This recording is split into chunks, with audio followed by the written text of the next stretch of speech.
is a nice copper coin, but oh, Doug, do you know what time it is? 45 up. Who says 45 of, Doug? It's quarter after.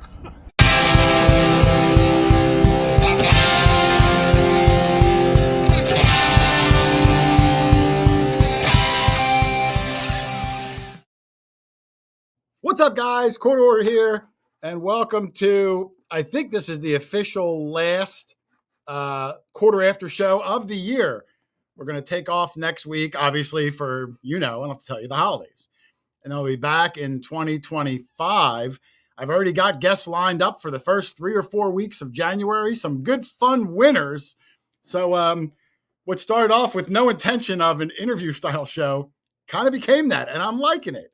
And, of course, we have a good guest on today, Brad Johns, the most handsome detectorist on the planet. We're going to be talking about his adventures with the Hoover Boys. We're going to be talking about his Whatnot channel that just is an insane party of crazy jewelry and coins and all sorts of things. So it should be a really fun time. Let me give a couple of quick hellos here. I see Amanda Collins, Dave and Laura Chumley. Thank you, guys. Dangus Squatburger. Jay Cook is in the house. Hey, Jay. Carrie Holder Reed, Turd Ferguson, Greg Dougherty, Ultimate Finds Box, Eric. What's up, brother? Wicked Digger's in here. Thank you, Wicked Digger, one of my moderators. I appreciate you making. Chris, if you're not familiar with him, go check him out. Wicked Digger. I hope I got the enunciation right, Chris. Teresa, the treasure hunter, is in here also. How are you, Teresa? Another one of my moderators. Always good to see her. And I don't see Alicia yet, Hot Mess Fishing. I'm sure she'll be in here. Gig Master is in here. I don't want to say who the guests are coming up next year, but maybe he's one of them. I do see Clem Fandango, Toledo Tab. I'm sorry. There's Hot Mess Fishing, Lisa. John Hicks, Tabitha J. Parkion. How are you, Tabitha? Everybody, thank you. 5 Mile Relic Hunter. Don't want to forget you. But I will grab everybody shortly. But talking about shortly, let me bring in the first of my co-pilots, Mr. Charlie, the Heritage Relic Hunter. How are you, Charlie? I'm doing great. I had a great week. You did have a good week. You had a great ending to the week, too, Charlie. Right here. Is it in your hand?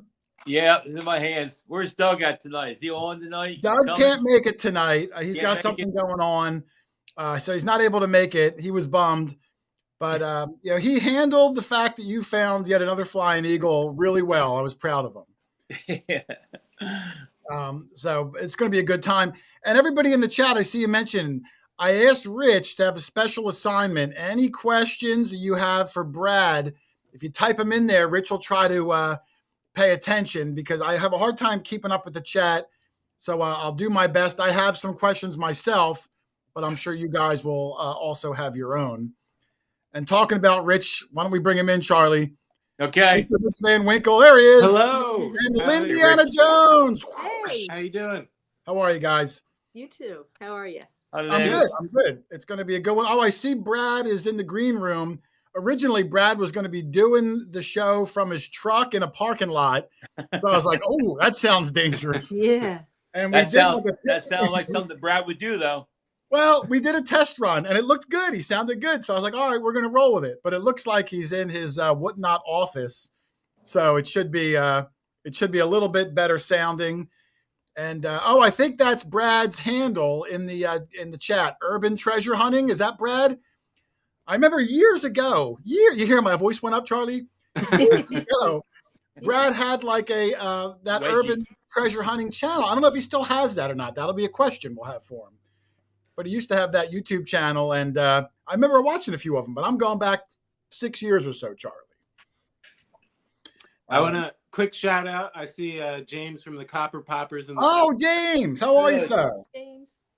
James, the school teacher, James, huh? He's a school teacher. I didn't know that. Yeah. I didn't know Charlie, that. I was talking to him earlier about that privy on the farm there. Oh, yeah. I don't know if you had a chance to see it the other day when you were out there. Well, I saw the spot where you pointed where it was, and there's all sorts of brick and pottery and redware. And where are you talking about, Rich? The farm we were at last week. Oh, at that farm. Yeah. I didn't walk out to where the dump was, or the privy. I'm sorry. But he'd love to come out and do it, he said. We might be back there again. Who knows? I mean, well, it hasn't been touched in 200 years. That's true. Sounds like you, Charlie. Haven't been touched in 200 years. Wow. Poor Charlie. Where is the lovely Judy? I don't see the fireplace reflection in the glass, Charlie. She's up. She went upstairs. All right. Well, if she comes by, I'm going to make sure I say hello. The lovely Judy, Okay. an occasional cameo on the show. Yeah, she was happy for us that we did well at her farm. Yes. Yeah, that was her family farm, wasn't it? Yeah, she was born in the house. Her dad was born in the house. The cemetery's there, the whole bit. Yeah, the cemetery where we were, those gravestones go back to the 1700s. And, what's really cool is Judy told me that growing up there, she didn't have a bathroom or running water. No. And she didn't have a kitchen. She had a summer kitchen. They had to leave the house and go out to the summer kitchen, which is just fascinating to me because it's not like they were paupers. One of the first things I bought her when I was dating her were shoes. Really? I'm just kidding. They say that's bad luck. They say if you buy shoes for the oh, really? No, I didn't buy. She had shoes, but they're what they call old Pennsylvania Dutch. That's what they were. Yeah, the old Dutch, whatever. So I really like it. I really like it when you post pictures of you and Judy when you first got married. It's I really like that. I've seen a few of them over the years. So tell Judy to go through the old photo album. Yeah. It's enjoyable to see that stuff.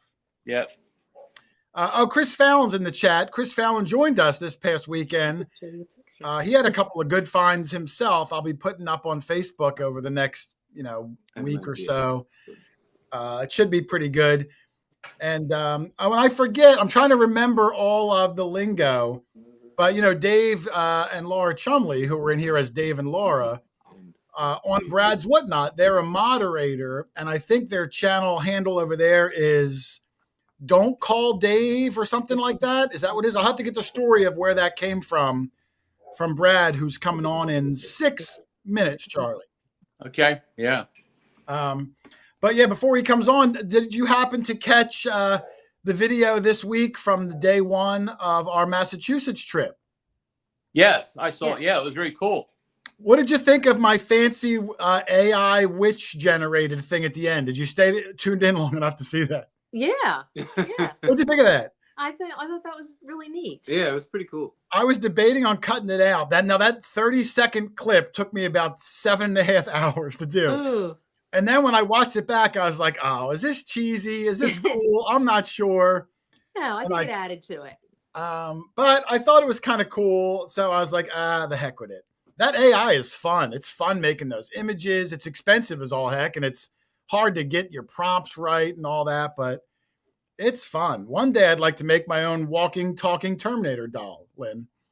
Really? Yeah, like a personal bodyguard, like a little 3-foot tall personal bodyguard. Well, we'll wait for that. Yeah, I got to play with it more because if the clips don't come in right, that it might look like Little Orphan Annie when I want it to look like Arnold Schwarzenegger. Well, Got we a won't super let that chat fly. there. Oh, the Clad Warrior. How are you, Clad Warrior? That's almost a sad name when you're the Clad Warrior. Hopefully, he slays a couple of silvers and golds along the way, though, Charlie. The first thing I ever found, the first coin I ever found detecting was a Clad bicentennial quarter. Oh, wow. And that's how I got my name. My wife helped me pick my name. So I'm with you there with the Clad, the Clad, I forget what his name was. The Cajun something or other, I missed it, was talking about the 500th episode of the Hoover Boys. Oh, yeah. I would have loved to have said, I saw it before Brad came on, but it was 3 hours long. Yeah. So I didn't get a chance to watch it yet, but I'm going to check it out later. So don't spoil it for me, Charlie. If it comes up in the chat, then they spoil it for me. Right. So right. I don't know if it's something new that they I saw did. part of it. I saw part of it at the very beginning, but like you said, 3 hours long. Yeah, I'm going to go back and watch the rest of it. Yeah, well, I mean, you can watch that, a little bit here, a little bit there over the course of, the week. That's the beauty of YouTube is you don't have to, binge all at one time. Right. So that's nice. Oh, and I see Bill Hill is here, who I believe is also another Hoover boy. And I think he's one of Brad's co-pilots on the Whatnot. At least a few Whatnots I watched, Bill was there helping out. So I'm glad Bill made it. Thank you, sir. Audrey Girlinghouse in the house too. What time do we got? 3 minutes. I'm just trying to stall in case people tune in exactly at 7:30 for Brad. I'd hate for to miss his grand appearance. First time ever. I only met Brad in person one time, Charlie. And I think that was at that Pound the Ground event. Remember that? Like it was 5 years ago. Yes. It was the only time I met him. And I liked him, for the 2 minutes. I liked him. He was a nice guy. They were their special guests at Pound the Ground. The Hoover Boys were the special guests there, and they were signing autographs inside the building there that time. I remember. And I think them and KG and Ringy were there. Okay, yes. And remember, we all got kicked out of that room because it was too small. Too many showed up. Yeah, there was like 1,000 people there, or something fire crazy. Marshal didn't like that, or whatever was going on there. But it was fun. It was a good party. Right. But that was a nice weekend. I wish they could create another one. It's like a once in a lifetime. I don't know if they'll ever be able to get another 1,000-person event. Ever again. It was a lot of fun up in New York. I see some questions in there for Brad. Some of them are on my list already. If you have questions for Mr. Brad, type them in. Rich, if you can help me keep an eye out for them. Oh, I'm looking. Yeah, I appreciate it. I do have some already. So we're going to bring those up.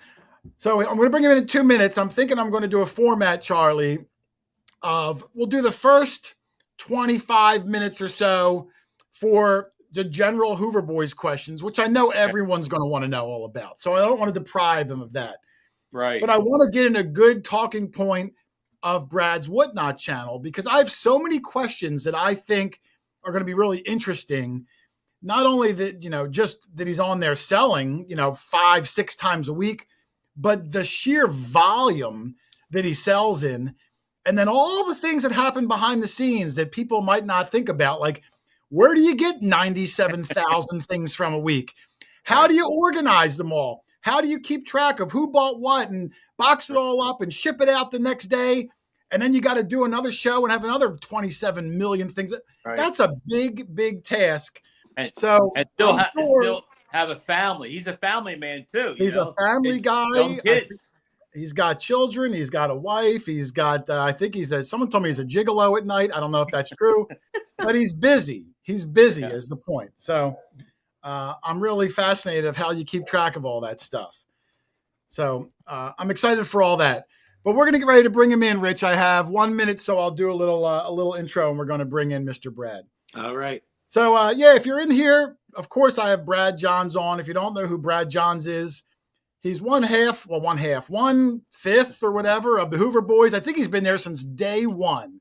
Found some of the best things on Kurt's channel over the years. He's also known as the handsomest man in all of detecting, Charlie. And I'm the second handsome, right?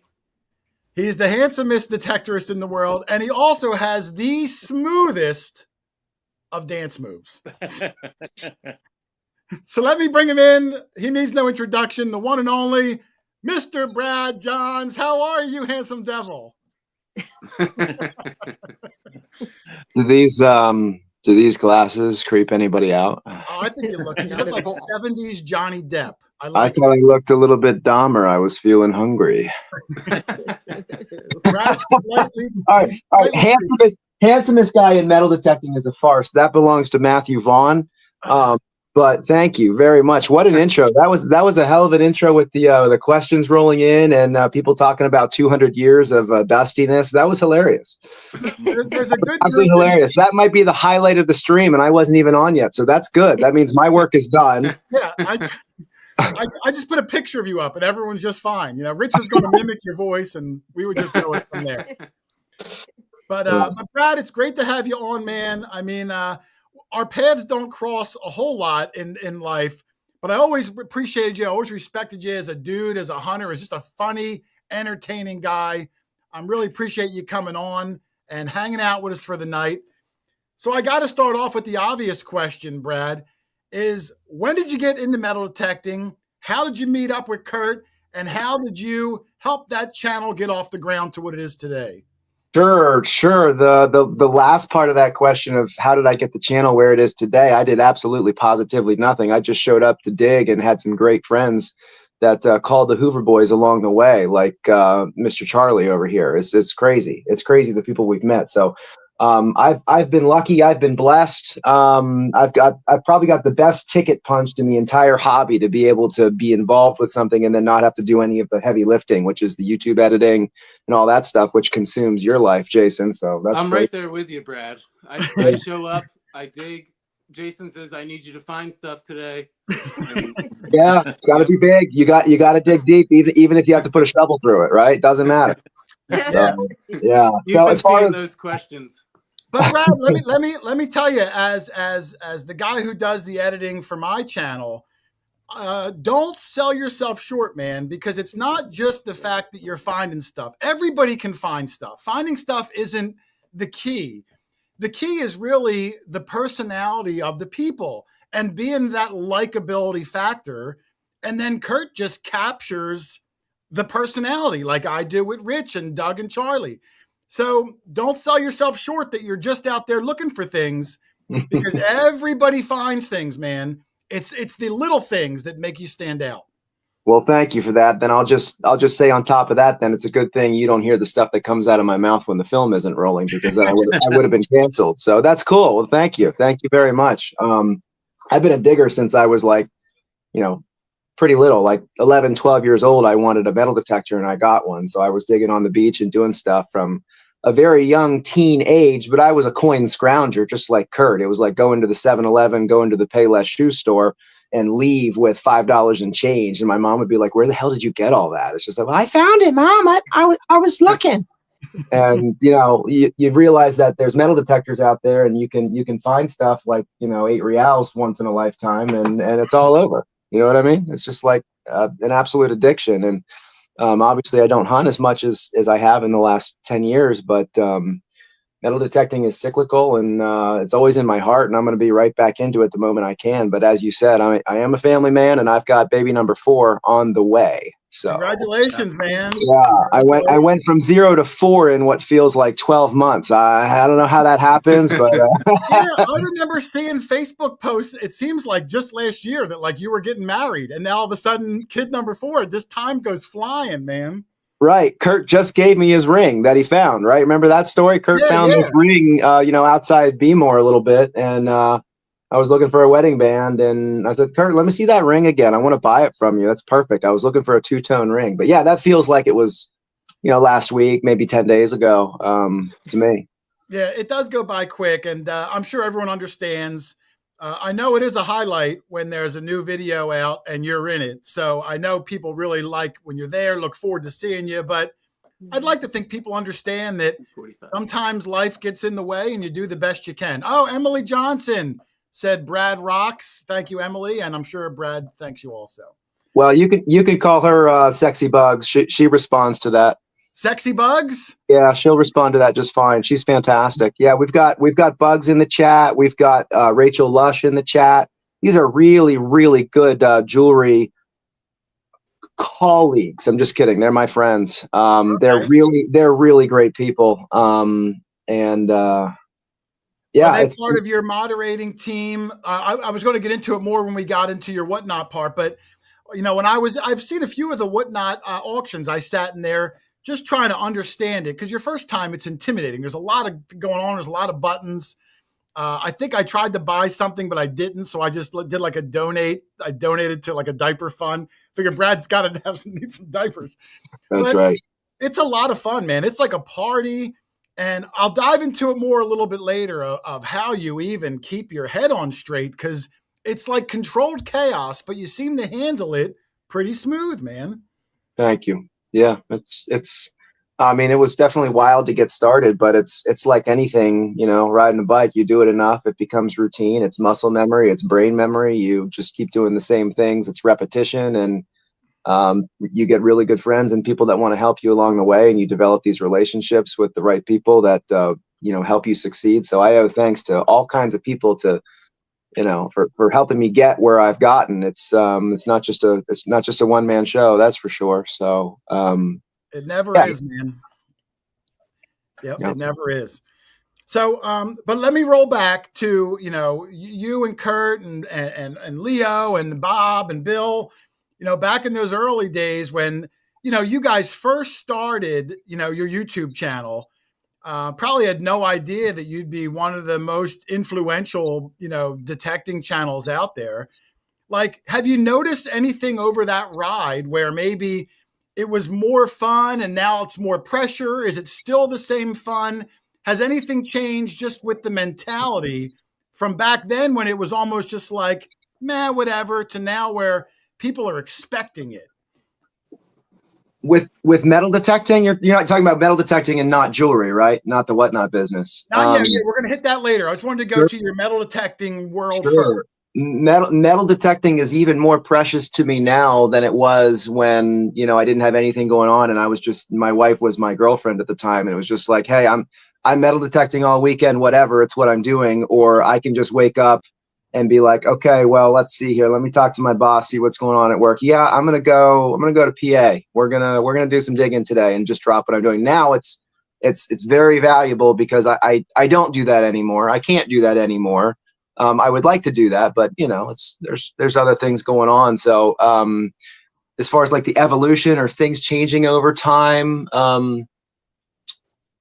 not much other than just the evaluation of it. It's just like it is even more near and dear to my heart. And there will be a resurgence at some point, and it's going to be ugly. I know the coins in the ground are just shuddering thinking about it. For real. So when you don't get to do it as often, when you do get a chance to get out, I'm sure you appreciate it much more than maybe back then because you had more freedom back then to be able to come and go as you please. But now, responsibility weighs on you a little bit. And those days to be able to go hang out all day with your buddy are probably not as often as they used to be. That's just how life goes. Yep. Metal detecting is an all day affair. It absolutely is. Like if you're on a good site, it's not like I'm going to go dig for 3 hours and see what happens. No, you have to immerse yourself if you're in a good site.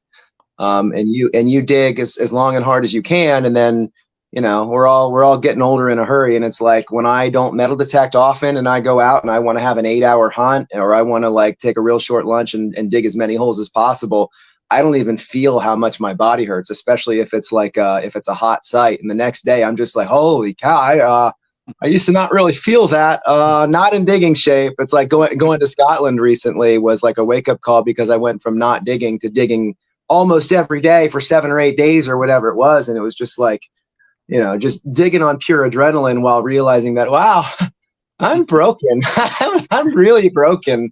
I started that trip sick too. I was sick as a dog. It was the worst flight I've ever had over there because I was just like wondering if I was going to pass away in the seat next to the person. And they were, I was going to like flop over onto somebody beside me, like this cold bundle of nastiness. And like, this guy's dead. But I made it.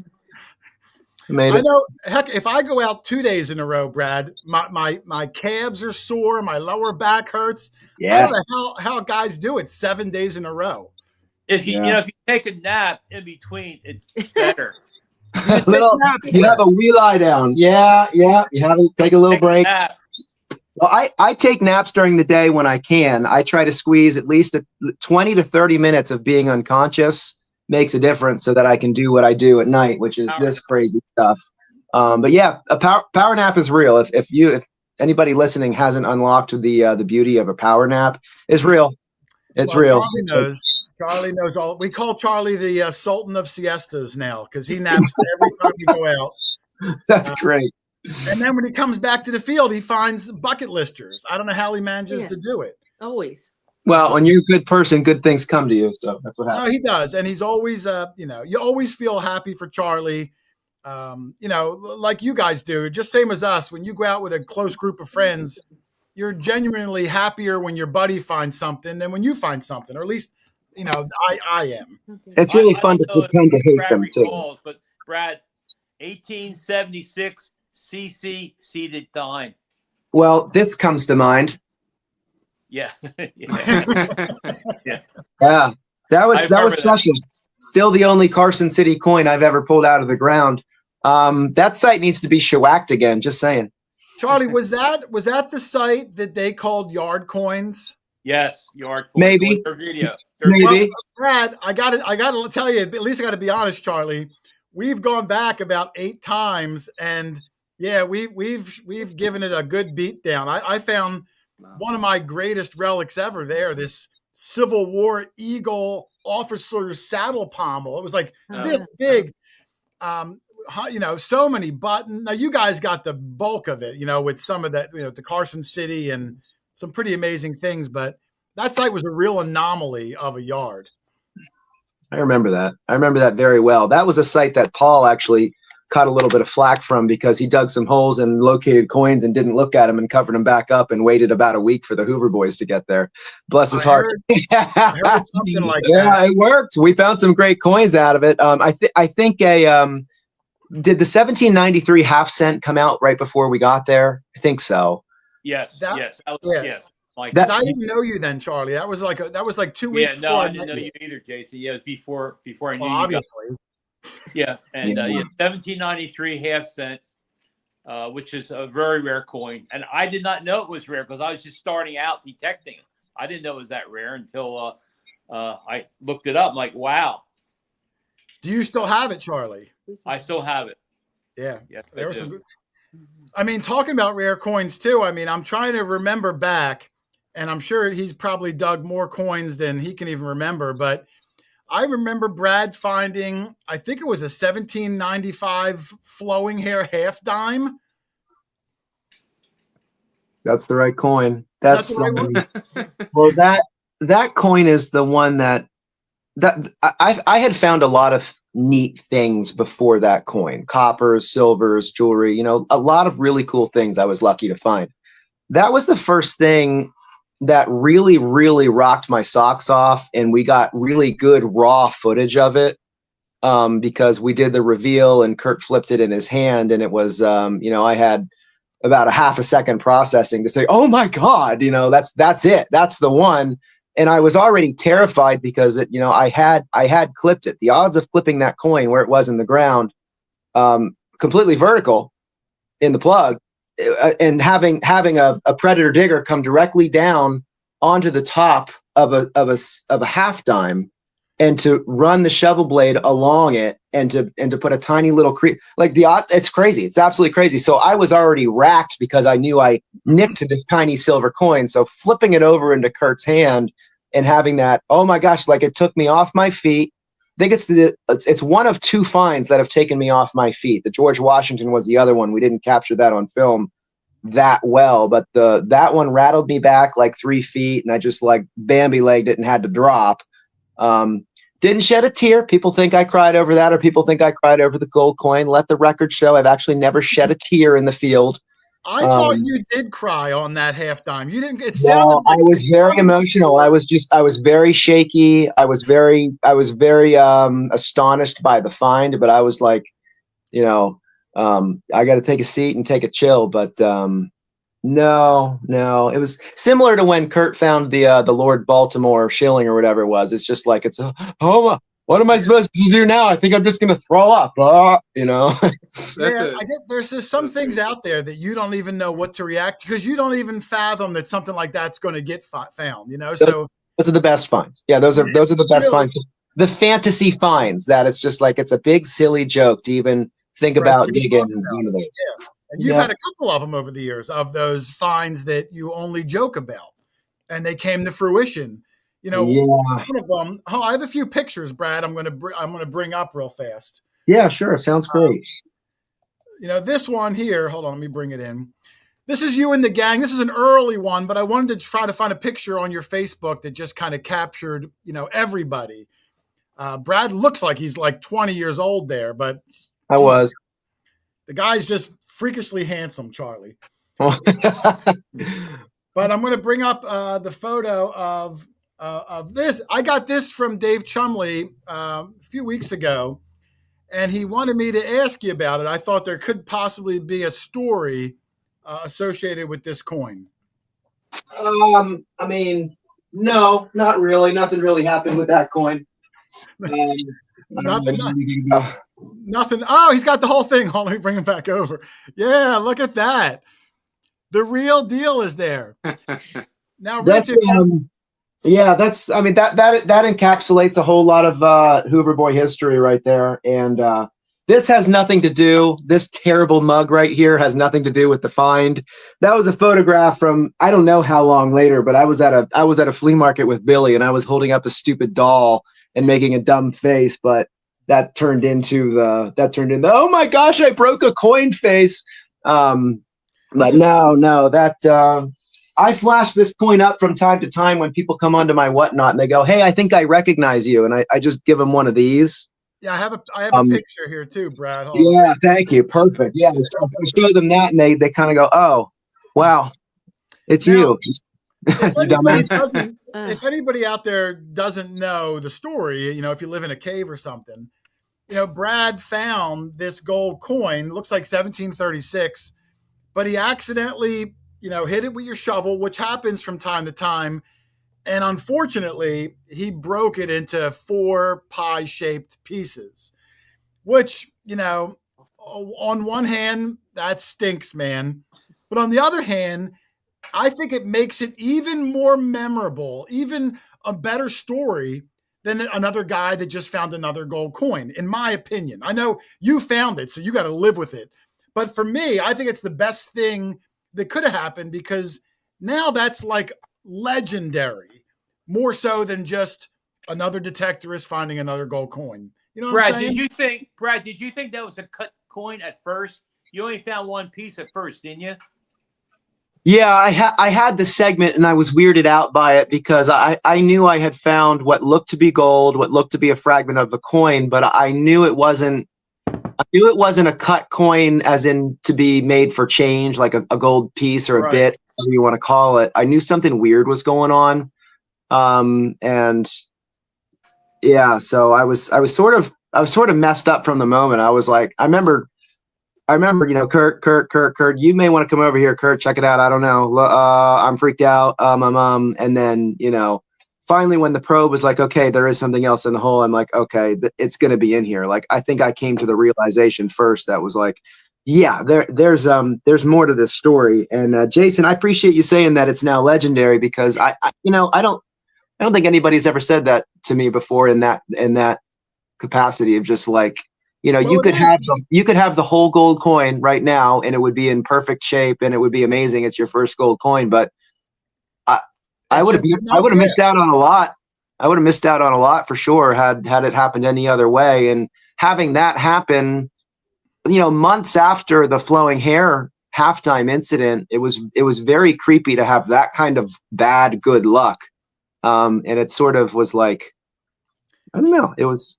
I learned to embrace the notoriety pretty quick. And as far as the flowing hair term or like keep that guy away from your coins, like I freaking love it. Listen, I might be a weirdo in that regard, Brad, but I'm telling you, that made you, an icon. Not that you weren't known already, but the story that went behind it, it elevates it to, like I said, a level much higher than, I see people find gold coins, on Facebook and whatnot, maybe once a week. I probably couldn't tell you any of their names. But because of this, it creates that extra mystique because not only did it break, but like you can see your pain, it bothered you. It's something that happens, but you got all the pieces. And, that is what it's all about for me, man. The story that now this has forever. I think that was the best thing that could have happened, even though you might not think that way. Yeah, hold on. You still have it up on the screen. It's a lot to take in. Hold on a second. I know. Well, I left it up because I wanted to say that you and I share something. Now, yours is much, much, worse than mine. But I had a similar one where I broke with my shovel a half real in half. Charlie, you were there when I did it. Yeah, I was there. And same scenario, Brad. I yelled out, I got a cut real, my first cut real. And then I'm looking at it and I'm like, wow, that cut looks pretty shiny. And then I found the other half. Now, I can't compare it to a gold coin, so I don't know the true feeling. But you know what? 15 minutes later, he found a Triumph then, and he wasn't feeling so bad. Well, I was still feeling bad, but but now, years later, Charlie, that's my favorite Real, and I've probably dug 30 of them because of the story and my buddies busting my chops, and it's the most memorable one for me. Yeah, it was and kind of Brad, funny.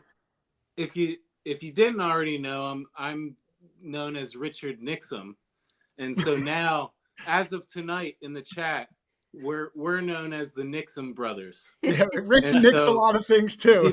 People need to see a Nixon brother collaboration. They're saying, yeah, Richard Nixon. Yeah, that's wild and crazy. Yeah, I love it.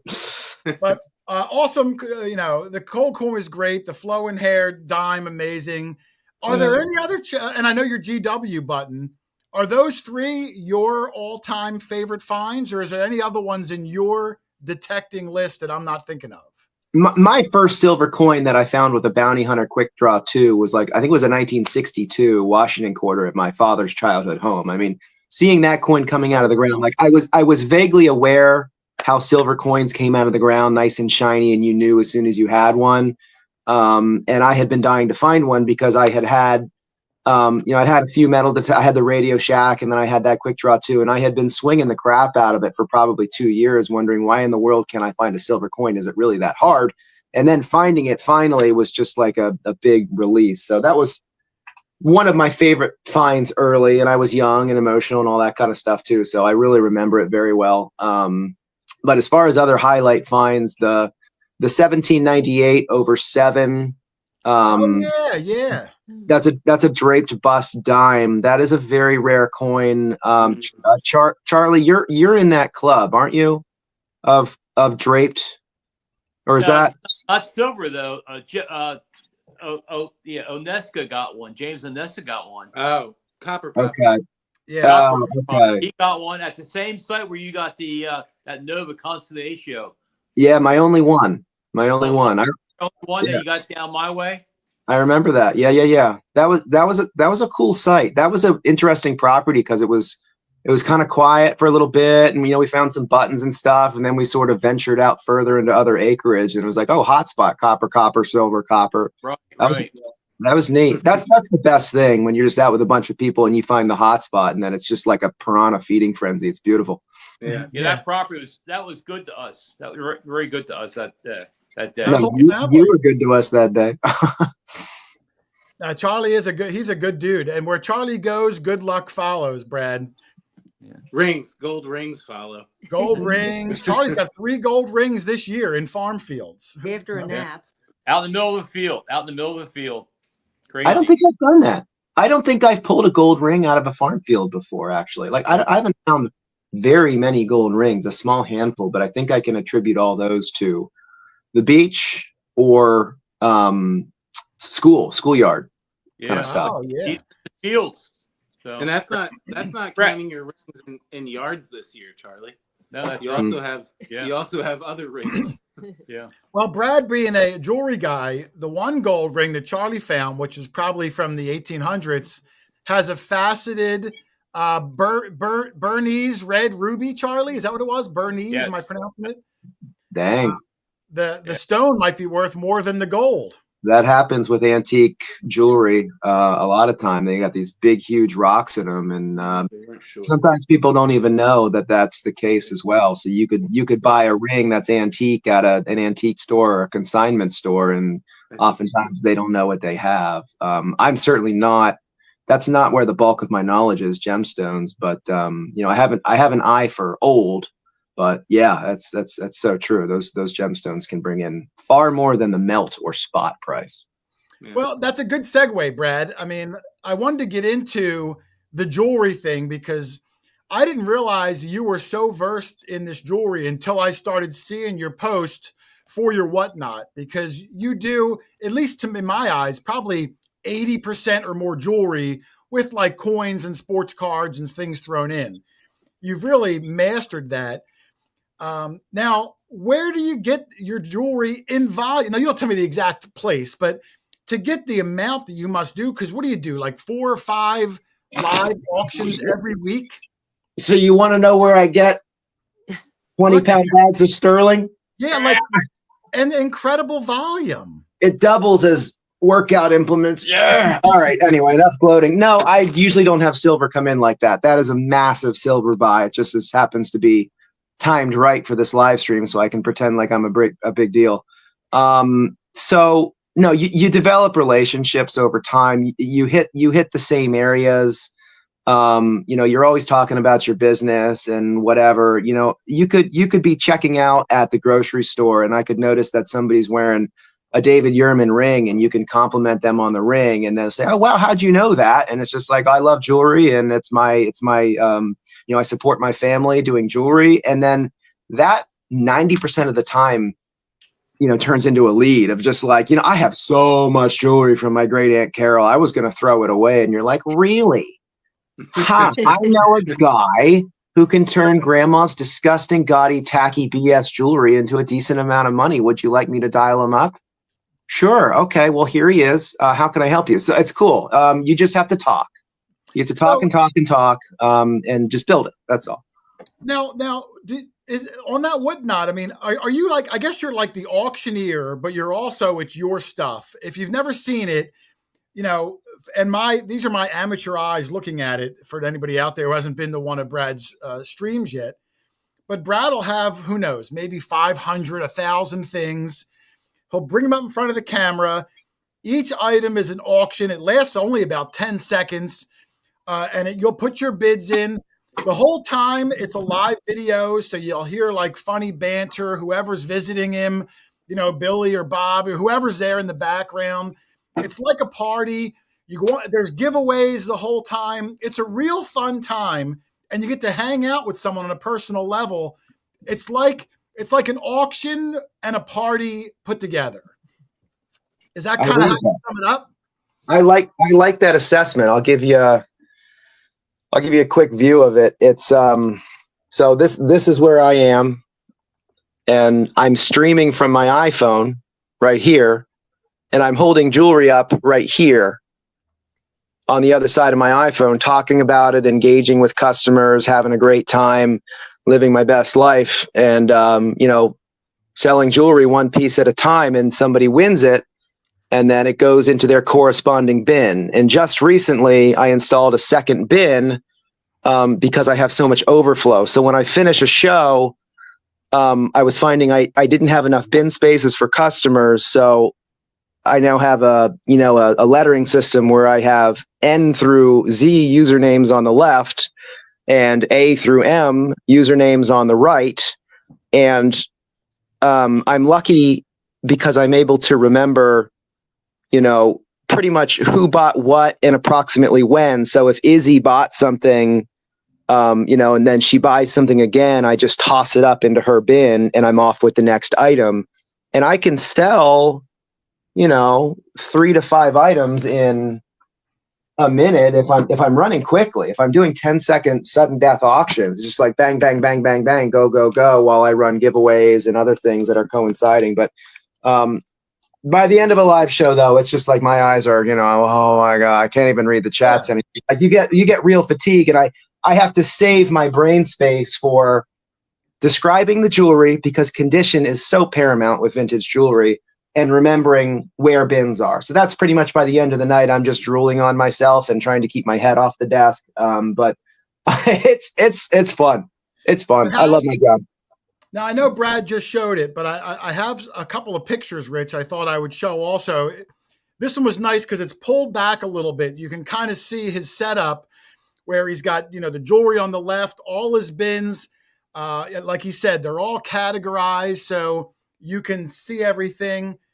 And, I threw this together real fast, but just so you can get an idea, everybody, this is about the average show. I'm going to say, no, this isn't an exact show, but I'm just going to flash this up. You can expect like all this in one show, and it goes, and every item one at a time, 10 seconds. Look at all this stuff. That this might just be one of, 5 random shows that goes on for hours and hours and hours. And it is. It's amazing how you keep track, how you find it all. It's really an impressive sight, man. Hey, thanks. Yeah, and how I don't know much about whatnot, but how do you did it take a while before you had a bunch of people watching your auctions? And how did you build up the customer base? Because I have so much stuff to sell, jewelry, trading cards, you name it almost. But I feel like it would take a while to get people to actually watch.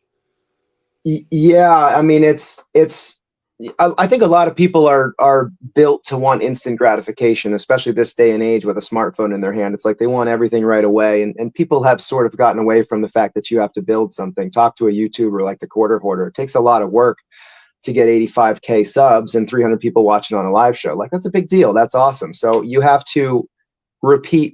And it's just like going to the gym. Yeah. You have to work. You have to work. I was lucky. I was very lucky because I was put on the map via YouTube by my buddy Kurt.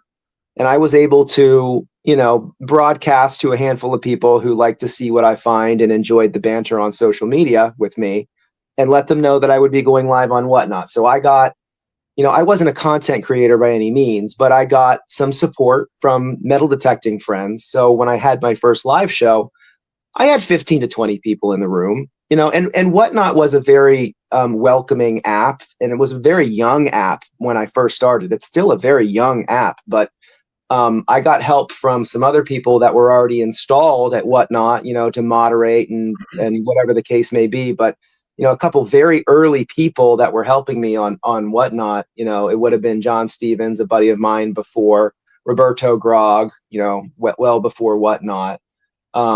Mike Beaver got me on Whatnot. So I never would have met Mike Beaver if it wasn't for Kurt and the Hoover Boys and all that. So it's all very providential stuff. It's just things happen for a reason, you got a pathway. And, if all that stuff didn't happen, if I didn't have metal detecting at a hobby, I might still be working at my corporate 9-to-5 job that I walked away from a year and a half ago. Thank gosh. Yeah. So anyway, back to how do you do it? It's repetition. You have to be good to people, and you have to expect to build something. It's like most businesses aren't profitable for the first 2 or 3 years or something. You get a capital loan, whatever, and then you just work and follow your business model. And that holds true for even like a sole proprietor like me. It's just like you have to go on and be willing to sell a $200 piece of gold for $1.25 and just be okay with that, because that buyer is going to come back and want some more in a week, and then the next week and the next week. So you're building something. You can't look at these losses. You can't look at these tiny little events that happen and want to lick your wounds and be sad about it or give up. It's just like when you fail, you have actually succeeded because you learned something. It's like you don't get better at chess by winning. Yeah. Brad, did you leave your job to pursue this full time? Like, was that voluntary you did that, or was your hand forced? It was terrifying, absolutely terrifying. Yeah. So I had been on Whatnot for like 8 to 10 months, and I was making a decent income that was competing with my full-time job as a corporate buying manager for a distribution firm.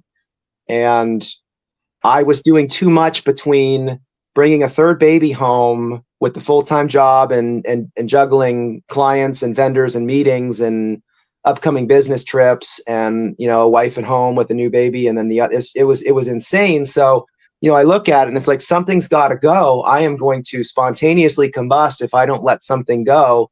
And it terrified my wife, who is amazing and intelligent and wants to do everything exactly and understand the right decisions. And so I was just like, I just wanted to throw up my hands and be like, I'm done at my corporate job. I'm just going to go to Whatnot. But it was a little bit more involved than that.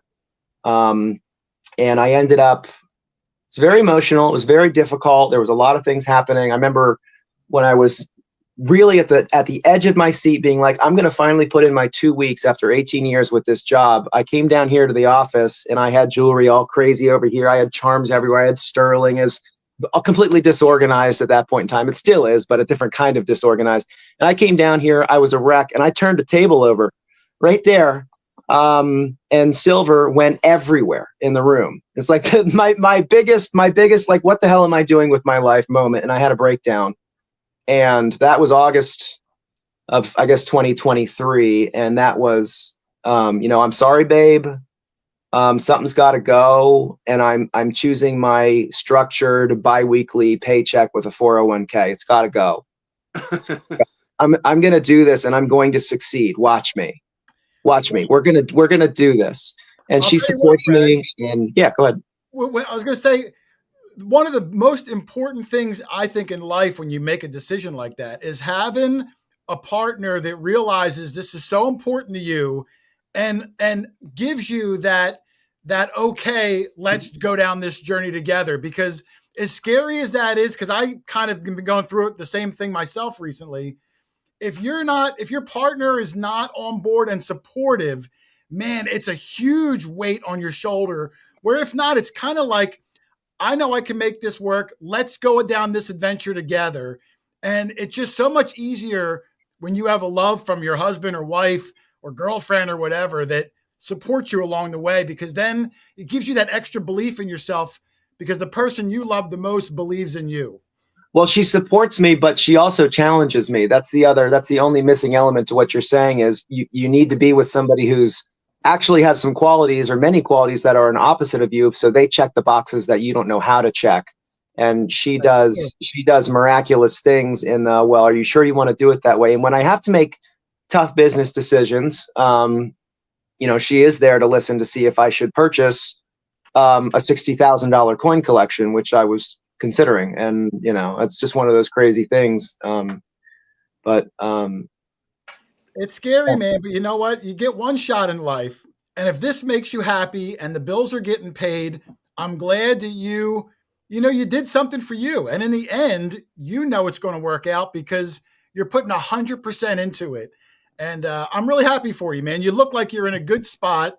Thank you. Like, as much as like people might see you on the Hoover Boys and it looks like it's just a big teenage party, behind the scenes, the guy is organized. He's smart. He knows what he's doing. And it's really impressive to just see, like I said, even like for him to go from this, I mean, look how organized that is. Every bin with names and organization, everything laid out, the pictures he puts on his Facebook beforehand. Think about it. He goes out, he buys that bag, Lynn, of, 1,000 items. He's got to photograph every single piece. Nice photograph too. You got to crop them. You got to put them on Facebook. Sometimes, if I have the bandwidth, I'll take all the photographs. But yeah, a lot of them. He's good. He's always posting his links on his Facebook page. And you know what I like about it too, Brad? Hold on, I have another picture. Yeah. Let me bring this up. When he promotes his own, his WhatsApp stuff, he does what I really like is, like, you see his goofy faces, whatever he's doing, but he's making it memorable, just like your gold coin, Brad. You make it memorable by doing these. Look at that. Come on. You think that was the Kurt show. That last one was the Kurt show. I mean, look at that. Come on, look at that face. That's a character bit. You want to talk to him? You can talk to him if you want. How can I talk? Is he here? Is it like he's here? Yeah, you just have to ask for him. Say, how's it going, Orvis? He'll come out and play. Is that his name, Orvis? Yeah, somebody named him in the chat. Hold on, he's coming. Oh, he's coming out. Oh, it hurts when he comes out. Oh. Hi guys. My name's Orvis. Apparently we're being interviewed today. Oh, that's pretty cool. I wasn't expecting this. Anyway, what do you all want to talk about? Anyway, that kind of silliness. How did that? Now, do you do that? Is that your character, like your auctioneer? You'll break in the That's a very recent, ridiculous thing that sometimes when I'm live streaming and I'm at the 2 or 3 hour mark, I'm tired of hearing myself talk. It's just like I am the only person in here, and it's almost like I feel like I owe my viewers something different. Who wants to sit and listen to the same delivery of prong set rhinestone over and over and over again? If I don't do something dicey, then why am I even here? These people deserve a show. They've given me 2 to 3 hours of their time. Let me be absolutely off the wall for just a minute. And people who don't like it can leave and they can be weeded out. And I've learned to really just go with the flow, be myself. Don't worry what Joe Schmo has to say or think about you, because even if somebody does want to talk negatively about you, or you won't believe what Brad did in a stream, or Brad made some terrible innuendo, and it's just like, well, guess what? All the people that person tells about what I did, they all want to come and see it for themselves. And oh, lucky me, they ended up making a purchase. It's all good publicity. It's all good. I agree.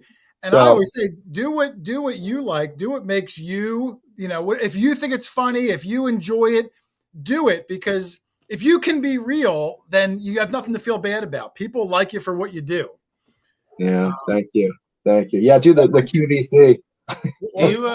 Do you ever run out of do you have too many names for those bins? I know you say you just added more bins. So here's what's going to blow your mind, hopefully, so I can feel better about myself. Every show, it's a different person in a different bin because different people come to different shows. So every new show is a complete brainwash. Well, when do you like in the beginning? How do you write down all the names that are in there, or what? That's right. So if I end a 3-hour live show and I have 95 different buyers, that means I wrote down 95 different names, and I took track of who bought what just by chucking it in their bins. Now, a lot of live sellers, especially people who do the volume that I do, work with a number system. And they're gonna put the item that they just sold into a bag and write it lot number 30 and chuck it into a box. So when they're done that live show, they print out their labels and they're all done. They go to pick those orders. So they say Jay Calloway's bought, item 3, 30, 21, and whatever. And so you got to go through that box to pick. That takes time.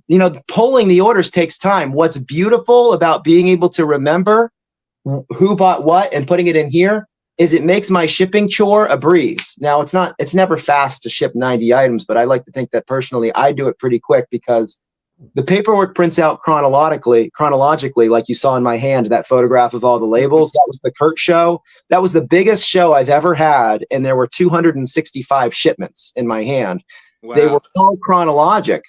And I can work like a snake like this. So I go this way, this way, this way, this way. So I'm pulling orders one at a time. There's no element of looking for number 30, 24, 18, walking over here. It's ready to go. So that speeds up my ability to get in and out of a show and then start my next show with clean bins because I shipped last night's show in 2.5 hours the following morning. So that's a big part of, I think, at least my success, I would like to think. Now, did you come up with this strategy of organization on your own, or did you have other people say, hey, Brad, you do it this way, you're going to find it's much easier? No,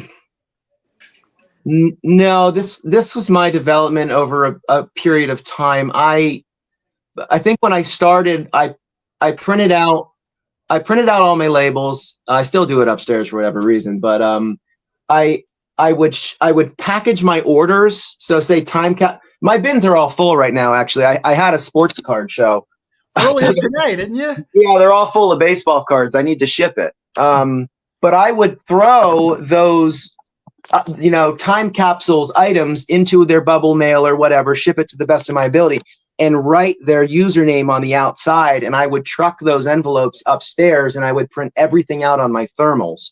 Now I just print my labels on my thermals and my packing slips on my inkjet or whatever you call it, marry them together. It takes about 20 to 30 minutes to write thank yous on every packing slip.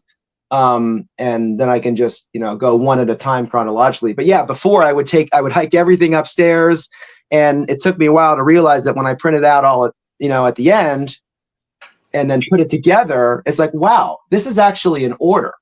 So if I actually start loading my bins in order as they come up, and I didn't always have bins before, I would just put something here. I'd put something here. I'd put it off to the side, That's there. I would write their name on the bag. But no, once I realized it was all in order chronologically, it became a lot easier. And then I just developed the system. That's the long answer.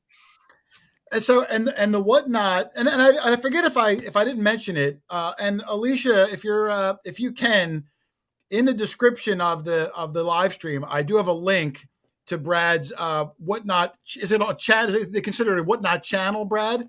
Is that what they call it? The vernacular? A whatnot channel. It's I'm a seller. I'm a whatnot seller. It is my. I don't even think I would call it a channel. I don't think I've ever called it a channel. I welcome people in the discussion here on YouTube to say what they think that it should be called. It's my username. You know, I sell under 342. It is my storefront kind of.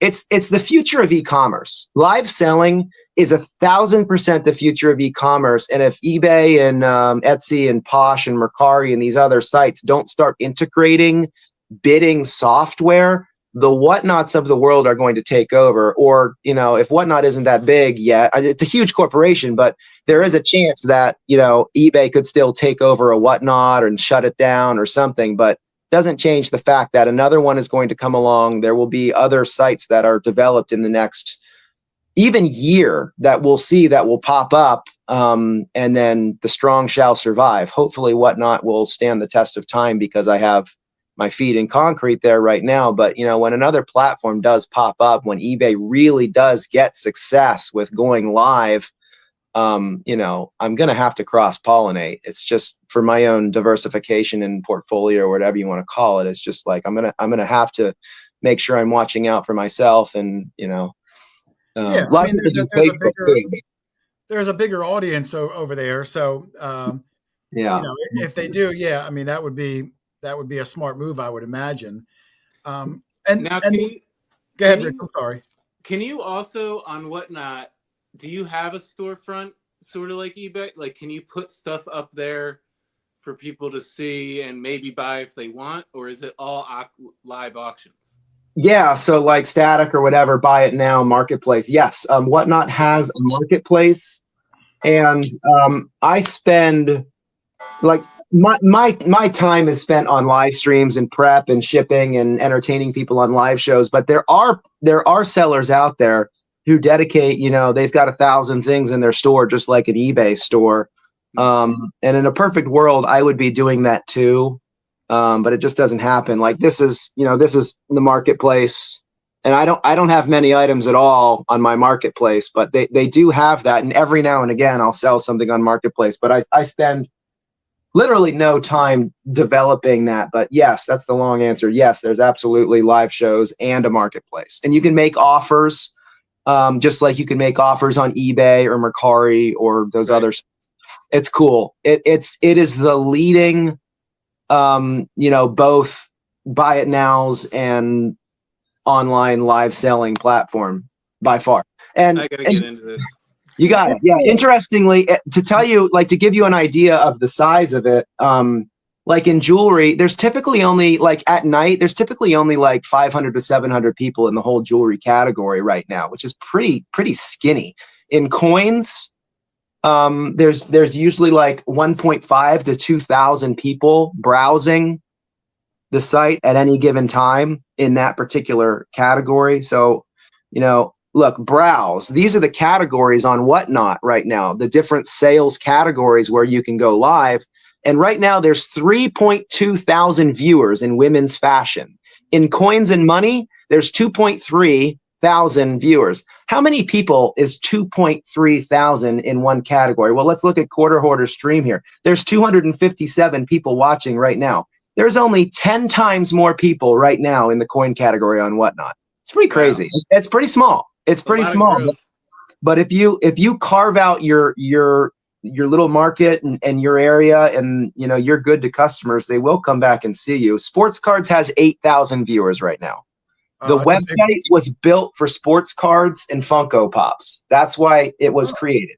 Yeah. In 2020 during COVID. So, you know, it's been expanded from that. Not to interrupt here, but I just saw in the chat that someone from Japan is watching us, and they say it's very late or early in the morning there.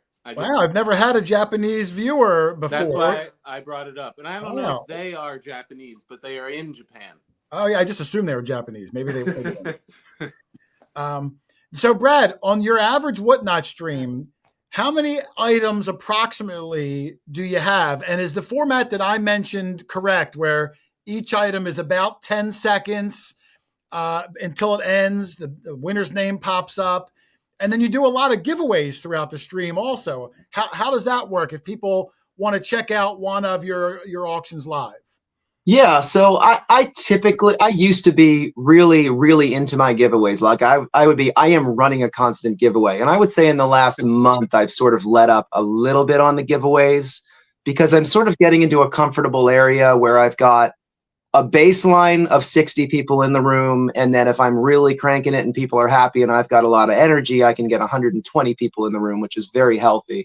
But yeah, you can do giveaways at the same time, which cost the buyer or the viewer absolutely nothing to get into. You don't pay shipping. You don't do anything. Yes, you have to put a credit card on file like eBay or Amazon or anything. That's not crazy. You have to have your address in there, but it doesn't cost you anything to get into a giveaway. But I am running giveaways simultaneously with running my auctions, and I can choose the format of my auctions. I can toggle between a sudden death auction like eBay, doesn't add time.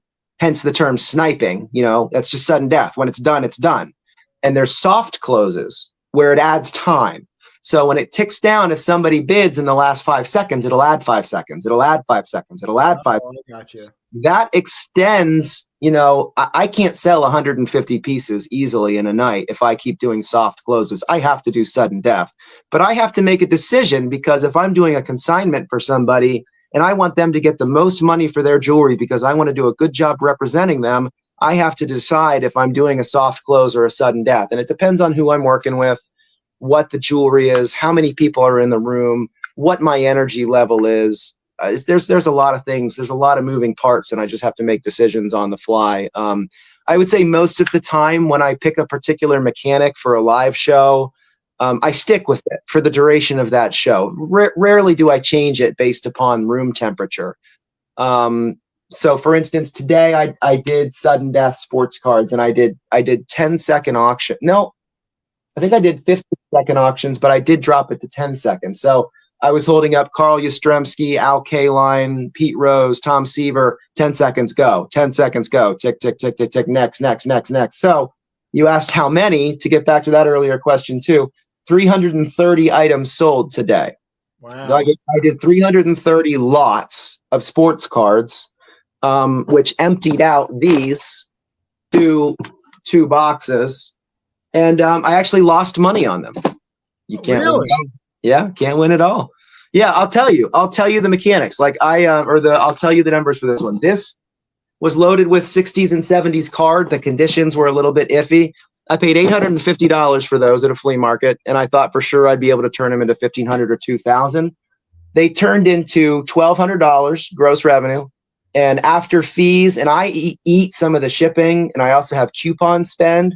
After that was all said and done, I'm going to have 2.5 hours in the live show, an hour to ship it, and my total gross earnings or net earnings is $782. So I lose a little bit on that one, but yeah. It was good because that show came off 5 days in a row of jewelry sales. So it's like I got to sit there and just be a lunatic selling sports cards and not caring what they sold for. I really didn't. And that's the other way to really grow your channel. Like I wasn't running a consignment. I was running my inventory.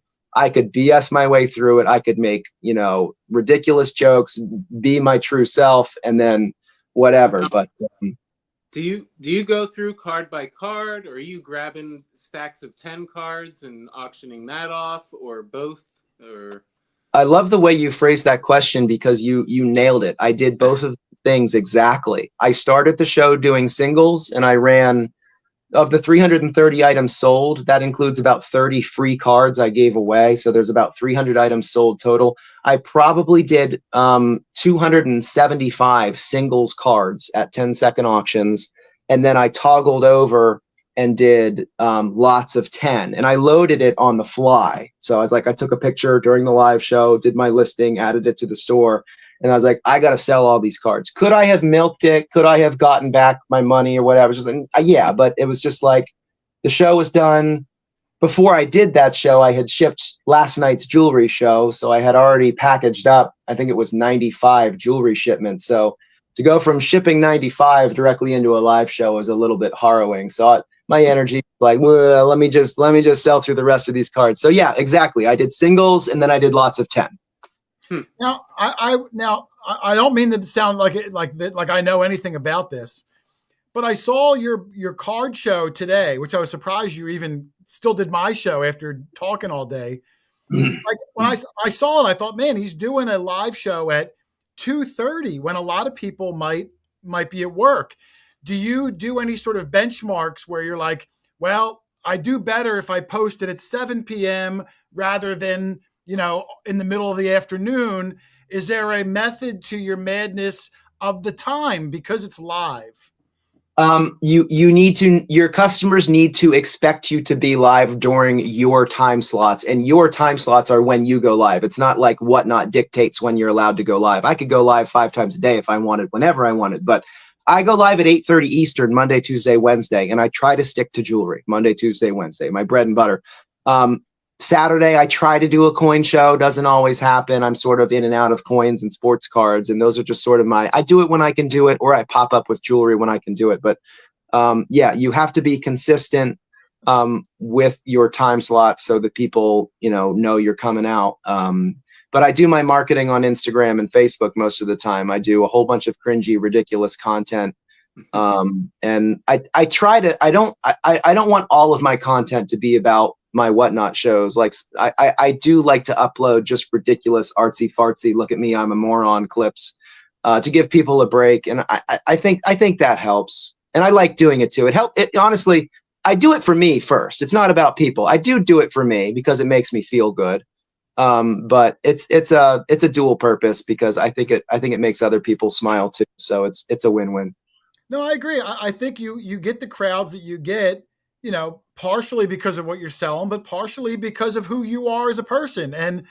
And by having that personality and the whole aspect of what the site is, if you develop that connection with the seller or the auctioneer, whatever they call them, I think that's what helped people keep coming back. Like anything else in life, it's still a social media aspect of it besides just, selling things.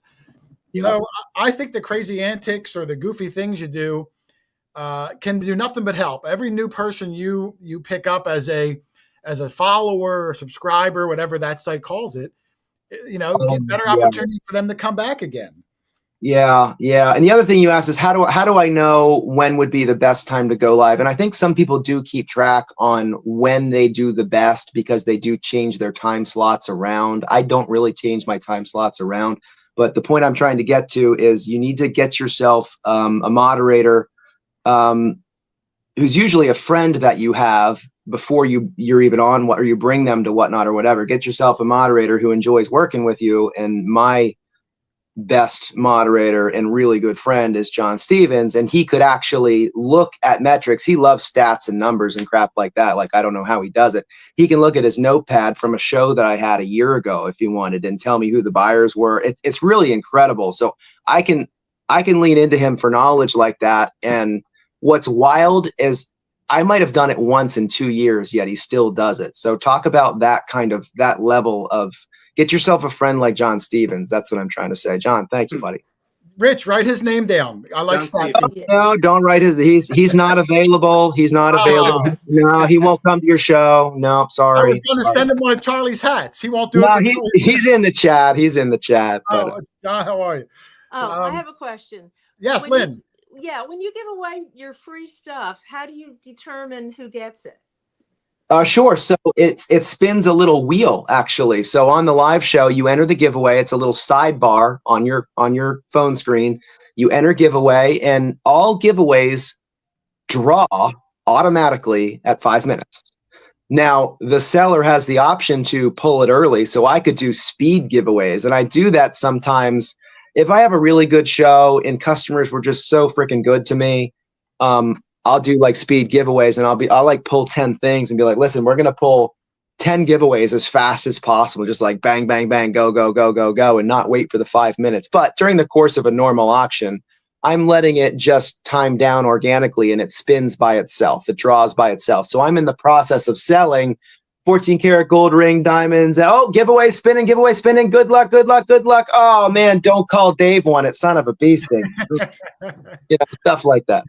And do you know ahead of time the things you're going to give away, or is that totally random?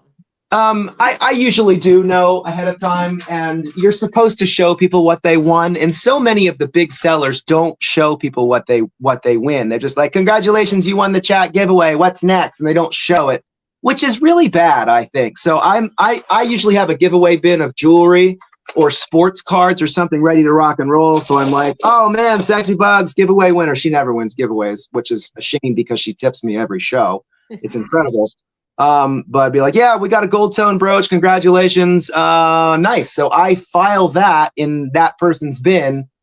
Sometimes at the same time that an auction is ticked down. Sometimes I'm not watching the giveaway clock and I start an auction right when a giveaway is spinning, which is dumb because that takes away people's focus on what I'm selling for a split second. But at the end of the day, it's still a win. Like I said earlier, the person who won whatever thing because they were paying attention to it, good for them. They were paying attention. They got a great deal. They'll come back and see me next week. Oh, so you don't push a button to start each new item. It goes automatically? Oh, I do actually, but what I don't have to do is pick the giveaway. I don't have to choose when to draw the giveaway. So I start the giveaway. That is a decision by me, but it draws automatically at the 5-minute interval. So it counts down and then it draws unless I draw it early. But as far as the items that I'm running for auction, every single item I run is a button push. Start auction. Start auction. Start auction. Yeah, I caught a little bit of the show that you did for Kurt a few weeks ago. Kurt was selling like his childhood coin collection. There was a lot of when I tuned in, I was at a Christmas party, so I only got to see like 15 minutes of it. But there was all sorts of giveaways. It was like old baseball cards with wheat pennies attached, and then there'd be like stacks of like little bags of silver dimes and silver quarters. It seemed like it went on forever. He must have, amassed 20,000 silver dimes. Yeah, it was a 5.5 hour live show. It was a lot.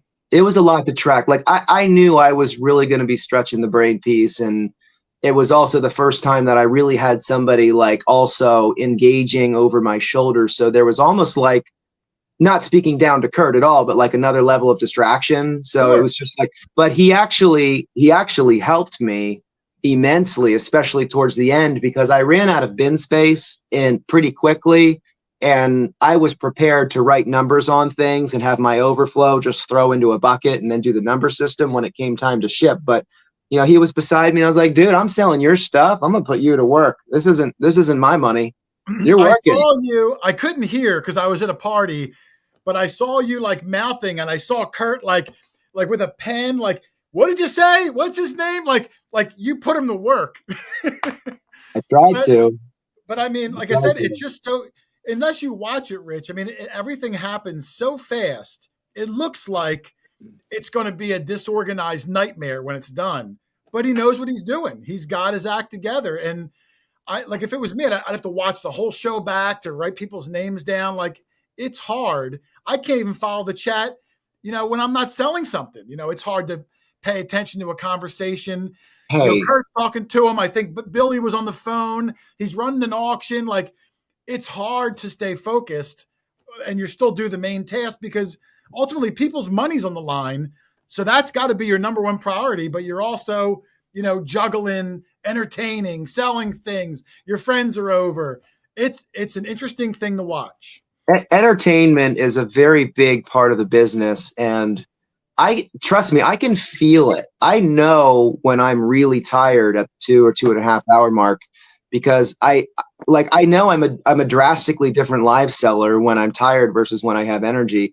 And I hate when I get deflated, and I try to pick myself up and whatever. And sometimes, leave the room, whatever, to splash some water on my face, try to come back and deliver the show. So yeah, there's definite burnout during a show.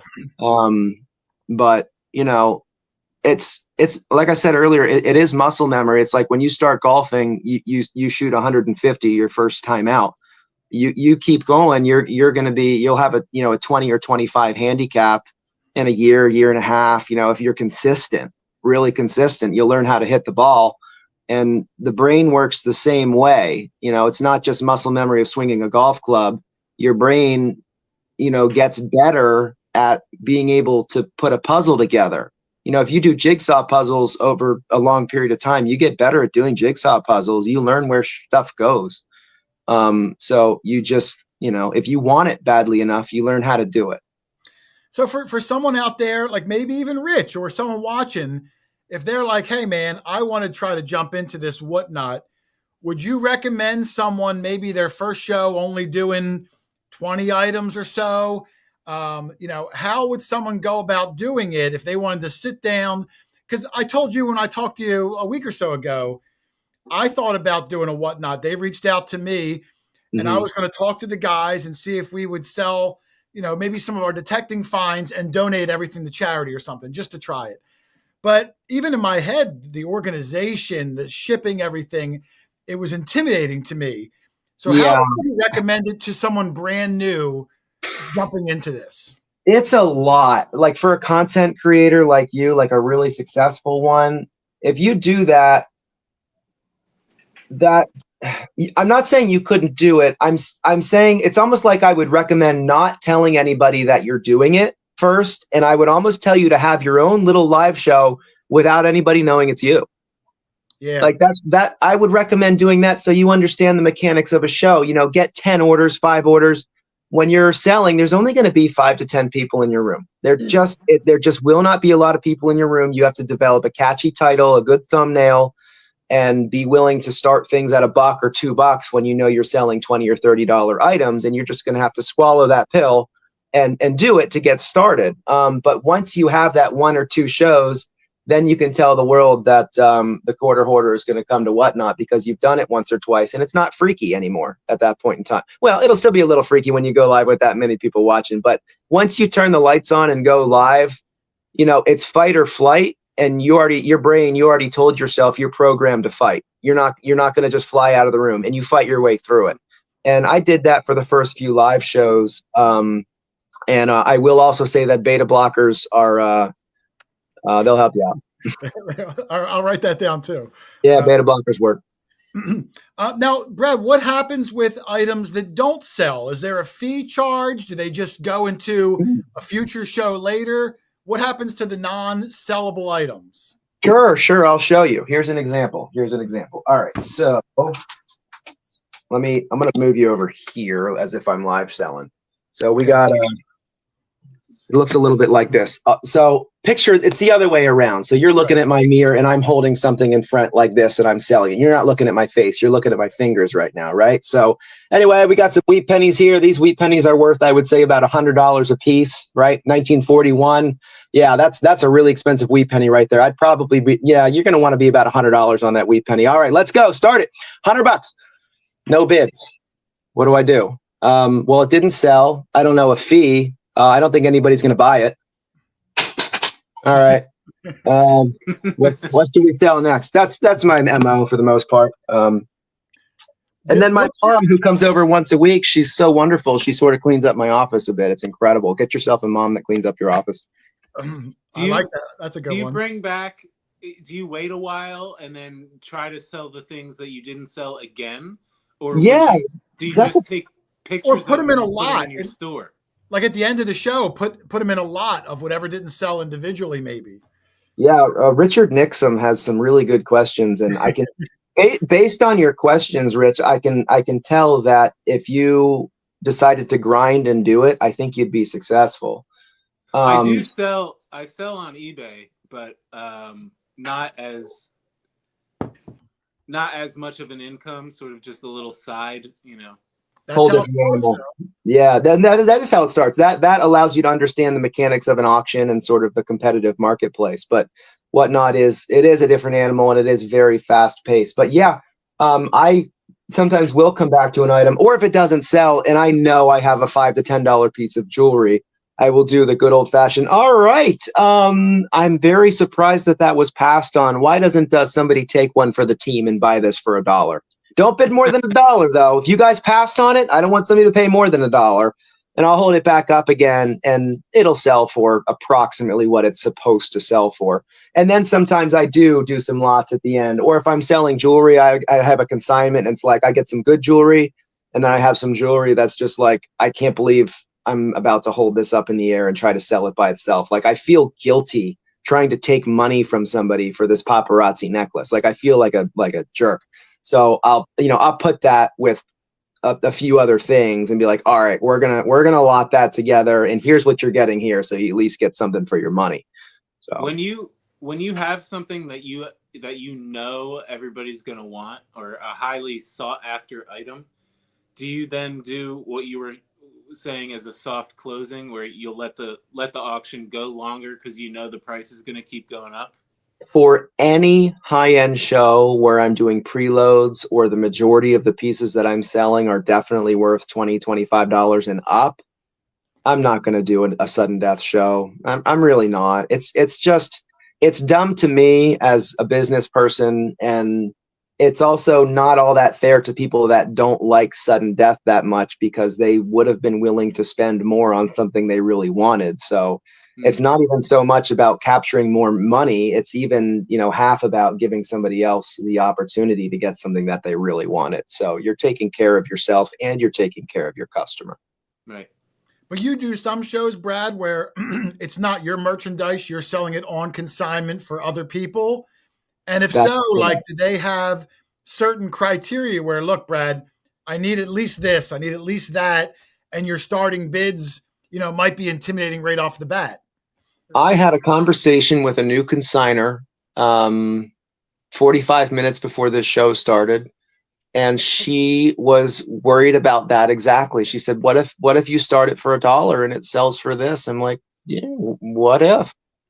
If you want to consign with me, my promise to you is I am going to sell everything that you send me, and you're going to get, one good lump sum check, or however you want to be paid, and you're going to get a pretty decent value across the board. But it is volume sales. So anyway, so that for that one phone call, she said, would you be willing to start something at X? And I said, well, it's not my usual. I do like to let the crowd decide how much they want to bid on something, but this is a nice consignment. I see that. I do have people that love plastic carved things.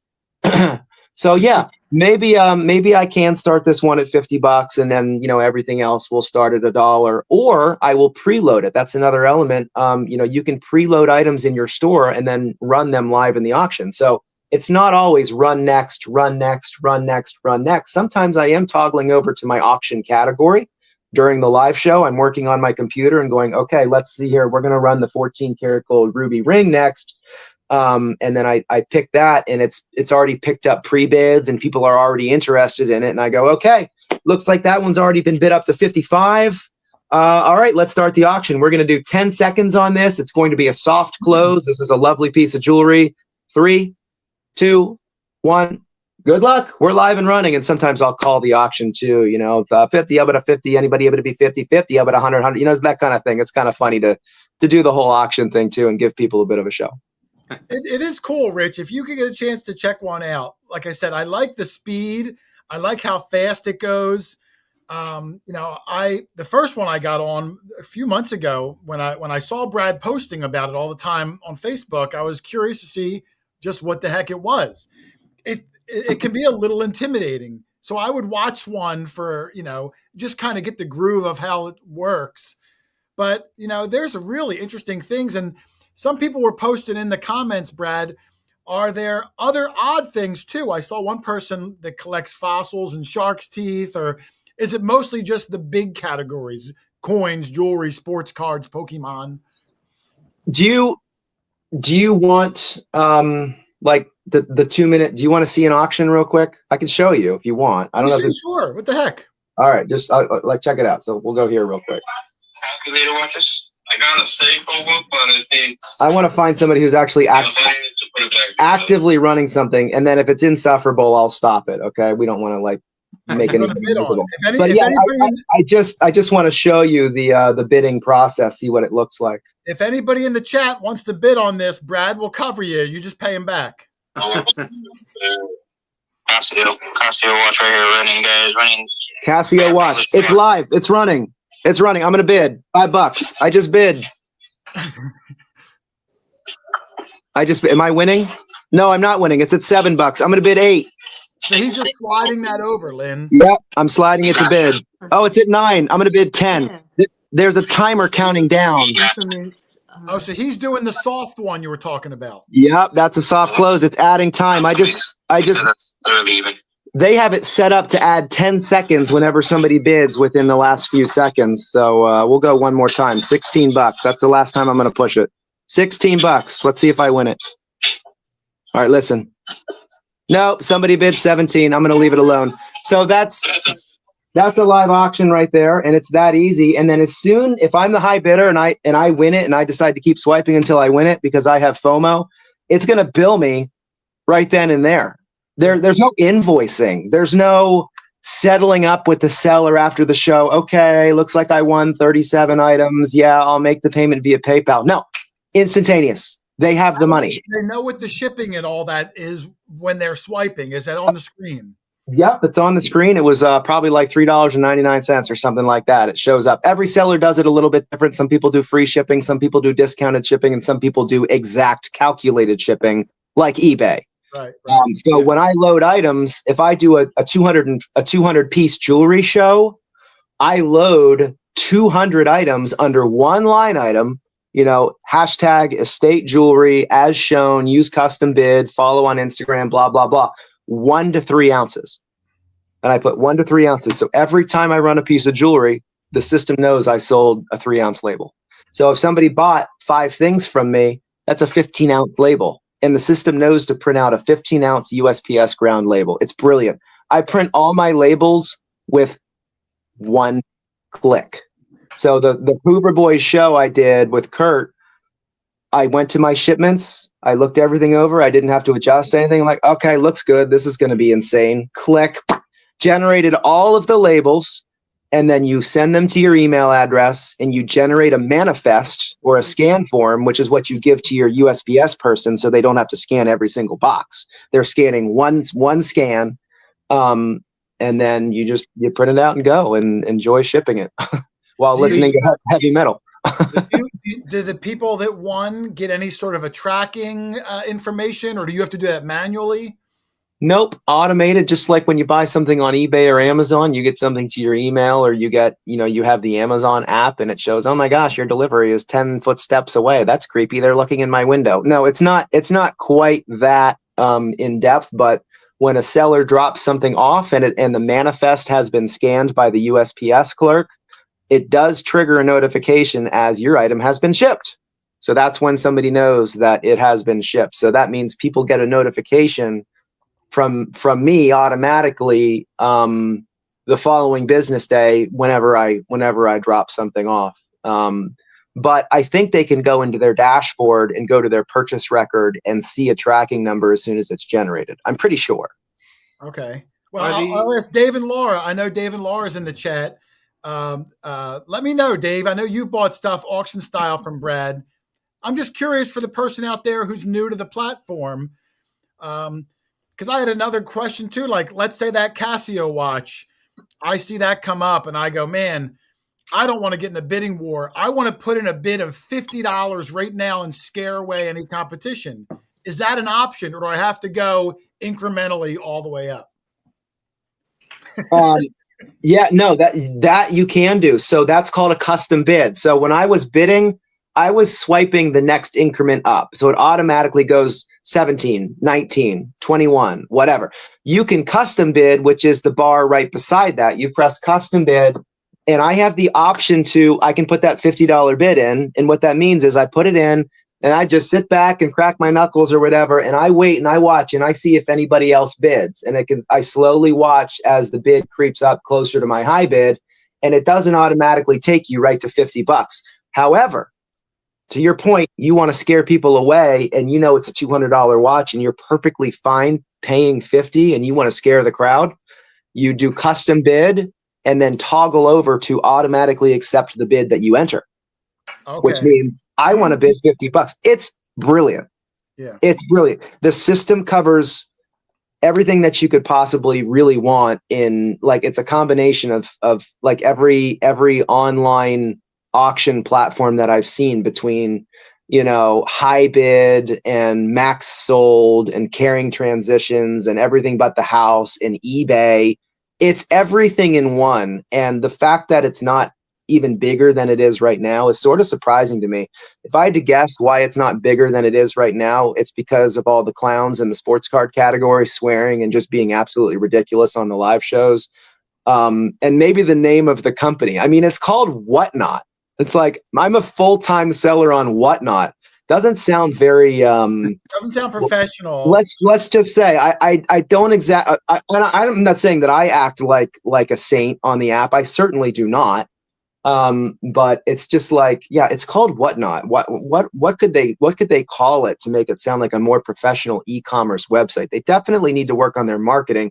And I think the thing that they put most of their money into still is trying to get content creators like you and Kurt to come over to bring all of their customers over. And I think that works. I think that does work. I think that is growing. So our stream created 365 new buyer accounts for Whatnot. Thought you guys might find that interesting. So 365 people decided to set up accounts because Kurt marketed it. Of those 365, I believe 65 people ended up making a purchase on the app, but more of them made purchases elsewhere. I know that just because of other metrics that were involved. So more people did come over to the app, which is fantastic. But where they might be missing the mark is just general advertising. Why isn't Whatnot showing up on more Facebook marketing, and why isn't it showing up on other marketplaces? Maybe it's because these other marketplaces have Whatnot blacked out, like they're terrified of it, like they should be. So it's like it's only a matter of time. It's only a matter of time before they make some move that absolutely makes it explode. And I hope that I'm just holding on to my seat when that happens. But so, Brad, if anybody watching today wants to go to Whatnot and even just sign up so that you could possibly bid on, Brad's site or any other seller, is there any sort of a code they could put in for you to help you get the credit for bringing someone new on? I mean, yes, if they're already going to go there. They do that, but there's a problem with that. And I learned this the hard way. I have a link just like what you posted in your description down there. On Facebook or Instagram or whatever, if I'm constantly using that link to try to invite people to Whatnot, I get blacked out by Meta. I can't reach people anymore because they go, this jerk is trying to take people away from Facebook onto his Whatnot marketplace. Yeah. So I had to get creative, and I learned that I saw that I was getting less and less traffic. I mean, don't get me wrong. People were probably tired of seeing me say, come to my Whatnot, come to my Whatnot, come to my Whatnot. But there was an unrealistic drop off in my other content, which was just like my silly whistling, singing, whatever BS content I was doing. And I realized that I just wasn't reaching people, and I still feel like I'm in a little bit of a hole. I get good traction on Reels. I get between 500 and 1,000 views on Reels, which makes me happy. But what happened is I was posting that link, and people couldn't see my stuff anymore. I'm sure of it. So I stopped posting the link, and I flash up my scan code in my videos now, so people can do the whatever called the QR code to go to my thing. That's not going to, if I put that in the visual of a video, that's not going to black me out, as opposed to putting a link in a Facebook description or something like that. That lands me in the doghouse in a hurry. And I think most people don't understand that. They just post all their stuff right away. And if you're cruising Facebook and you see your friends and, I've got a jewelry show coming up, and they post their link and they show incredible jewelry, but you only see like 2 reactions on it when they have 1,000 friends. The only reason you saw that is because you do the same stuff and you follow them. But it just, people need to stop posting their link unless Facebook actually gives them the visibility that, they deserve. Yeah, I guess so.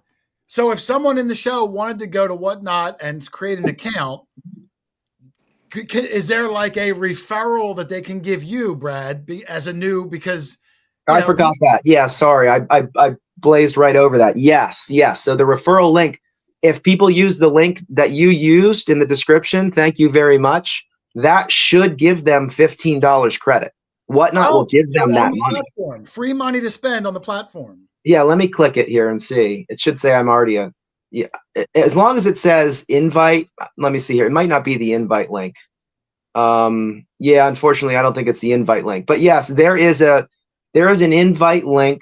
And I would say if somebody wants the invite link because they want $15 of Whatnot's money, and they don't have to spend it with me, obviously, you can send me a DM. Can you post it in the chat here, Brad? Can you type it in and post it in the chat? Yeah, certainly. That's not a problem. And they can just copy and paste it. But they're welcome to DM you, but they might just be able to copy and paste it. It's free to sign up. I signed up. It's just, they only charge you if you buy something. And Who doesn't want $15 of free money, Rich? Yeah, so it's, refer sellers earn credit, right? So when they make a purchase, a $15 credit will be automatically applied. Now, if you people are willing to sign up and make that purchase, use Whatnot's money so it doesn't cost you anything, you'll actually be doing me a service because you'll become a follower of me, and then you will give me $5 in credit. And I do actually make a lot of buys on the platform, so you're helping me out too. So anyway, here's the link on in the chat.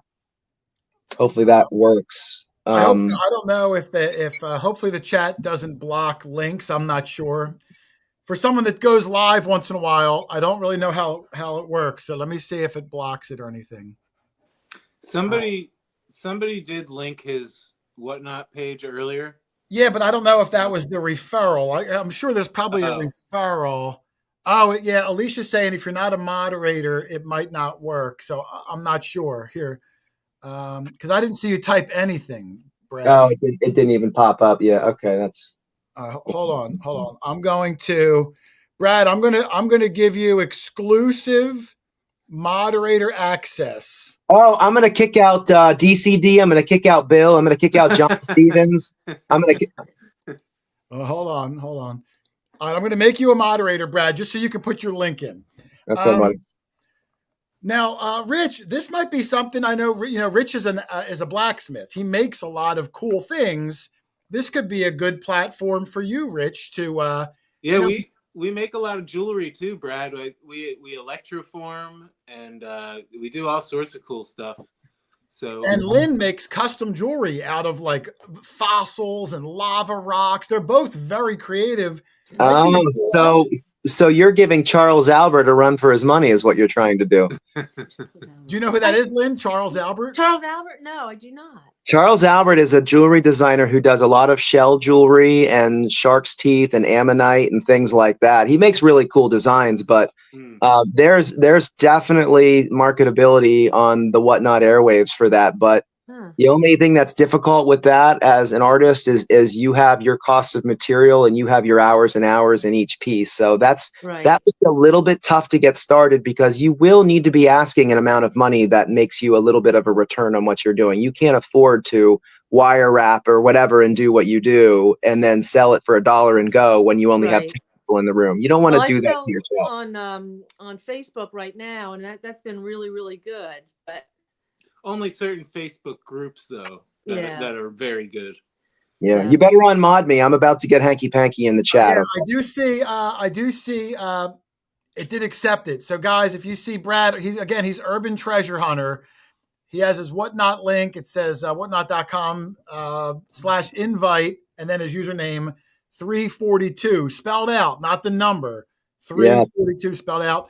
You'll get $15 free on the site, and Brad gets $5 free also. So, hey, that's a nice Christmas gift. Zero gimmicks. People think that there's go ahead. Do you ever have people try to return stuff? And as much as you're accurate in your descriptions and stuff, what happens? Sometimes if they want to return it. All right, I'm going to blow your mind here, and it's going to make a lot of people sign up to be a seller tonight. As of now, and for the duration that I've been on the app, I almost don't even want to say it out loud because I feel like it's just it's so good. It's just like Whatnot handles it right now. They they have a freaking return warehouse, and it goes back. And I would say about a year ago, I was welcomed to be on a phone call with their warehouse team processing returns. And I taught a team of 5 people how to test metals to verify when things came back in the warehouse, if it was returned, if it was actually silver or gold or not. So it was a really cool a video conference where I got to talk to all of them. But anyway, it's built into their business where they are eating that, but they do have check boxes in place where they watch people where, you can't be a frequent return flyer. They'll stop. They won't allow your returns. If listen, this person returned, they try to return everything. They want credit for everything. So they stop that. It's not like you can be a jerk of a buyer. But in my 2 years of selling on Whatnot, I have received, and I have sold almost 50,000 things. I have received 2 messages from Whatnot. Wow. And both of them were from a customer contacting Whatnot saying, where's my item? It wasn't even about a return. And I'm lucky because sometimes sellers do get contacted by Whatnot and they say, listen, we do have to dock you a little bit because this is such a big transaction and there's going to be some co-responsibility here. But in my situation, Whatnot contacted me because the customer said, where's my stuff? I haven't found it. And even stupider than that, those 2 transactions were giveaways. They cost the buyer nothing. And they wanted to know where their giveaway was. But I'm sure you probably have some people that just hang out all night just for the giveaways, I'm guessing. Those are called givey goblins. Most people hate them. And part of what makes my business successful is I love them. Yeah, they're people. They'll you talk. have to love your givey, but people that go like, oh my gosh, you filled out a form to get in the buyer giveaway, or this one goes to AZ1 Donut Hurler. Haven't heard of you before. You think you're going to be successful if you start talking smack about the people that went? No, absolutely not. You have to embrace anybody who wins a giveaway.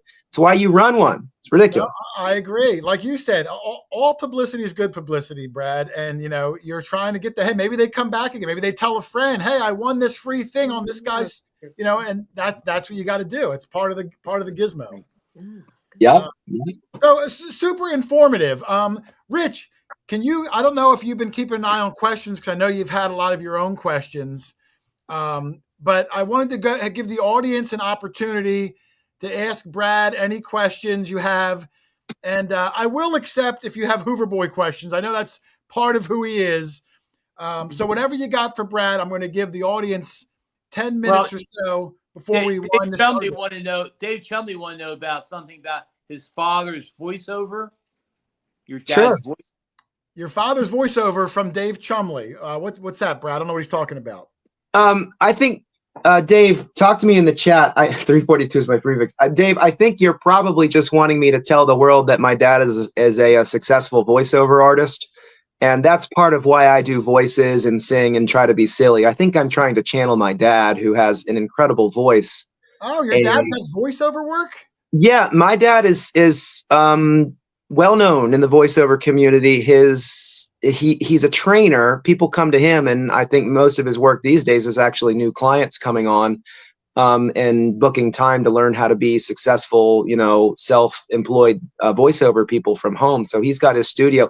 He was a landscaper. He was a branch manager for a landscape company for, I think, 35 freaking years of just toiling away for Brickman. It's a good company, but he finally decided to pull the plug, and he wishes he did it much sooner because he's got incredible incredible voice.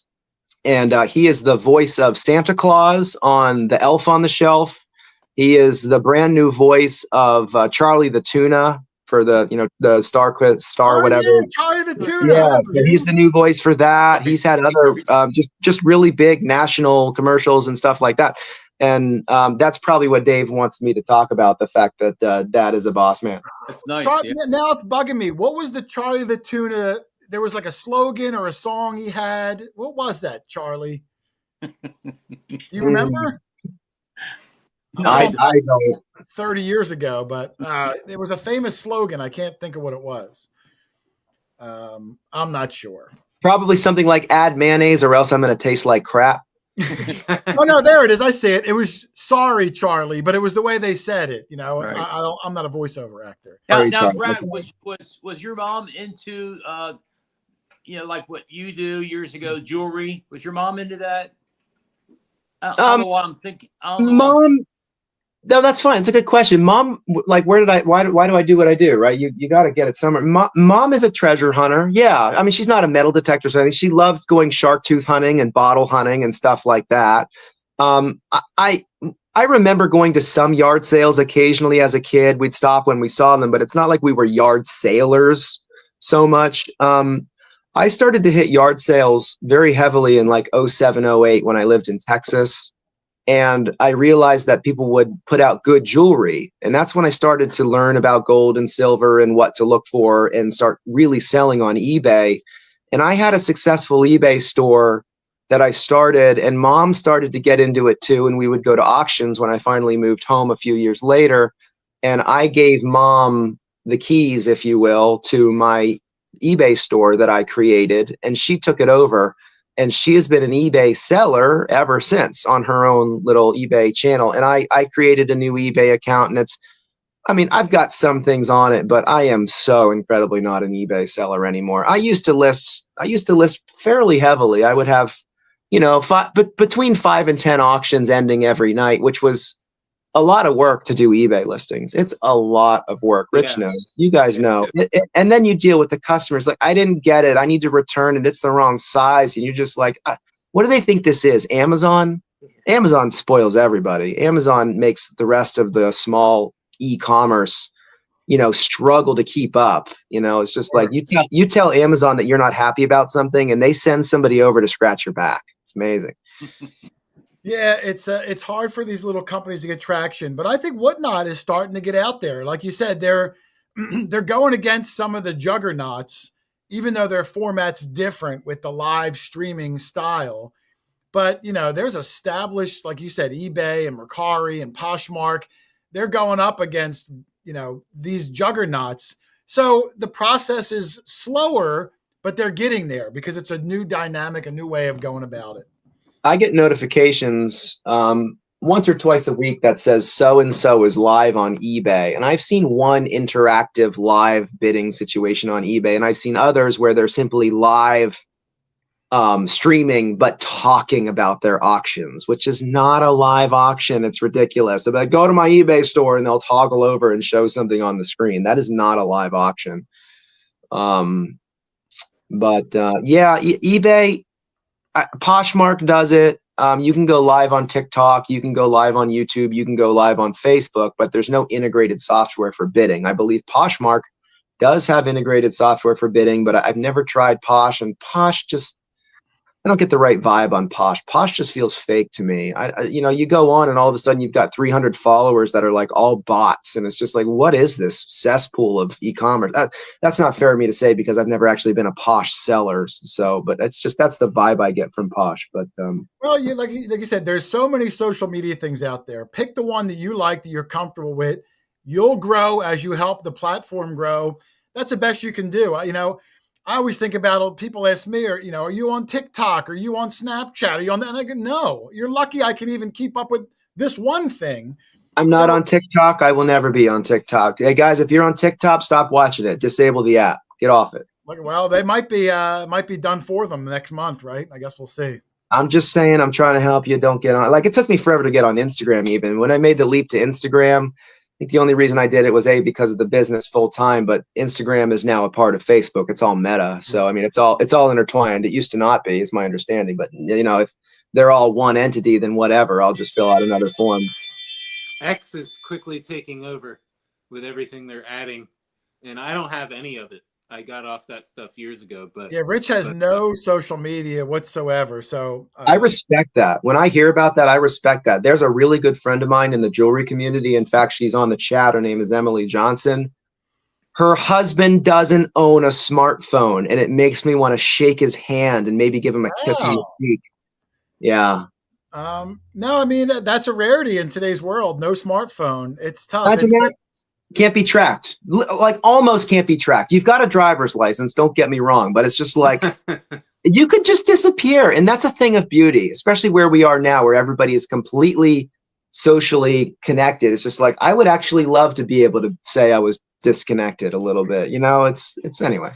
Yeah, it's hard. I have a hard time remembering not having a cell phone, like driving without a GPS.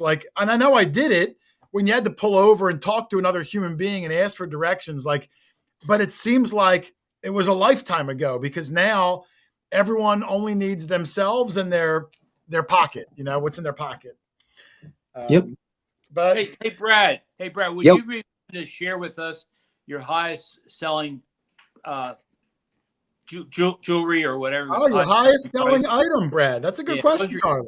Would you be willing to share that with us? You want to know, like, what's the most expensive thing I've ever sold? Yes.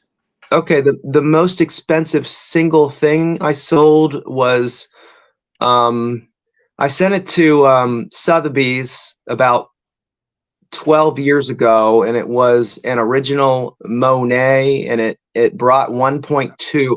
I'm just kidding. It was probably jewelry, and it was something I bought at a thrift store. I sold an Edwardian era 18 karat gold and platinum brooch, like yay big, with just a massive old rose cut diamond or old mine cut diamond in it. It was like a $5 buy, completely unsigned, but I had it in my hand. I was like, oh my gosh, I finally did it.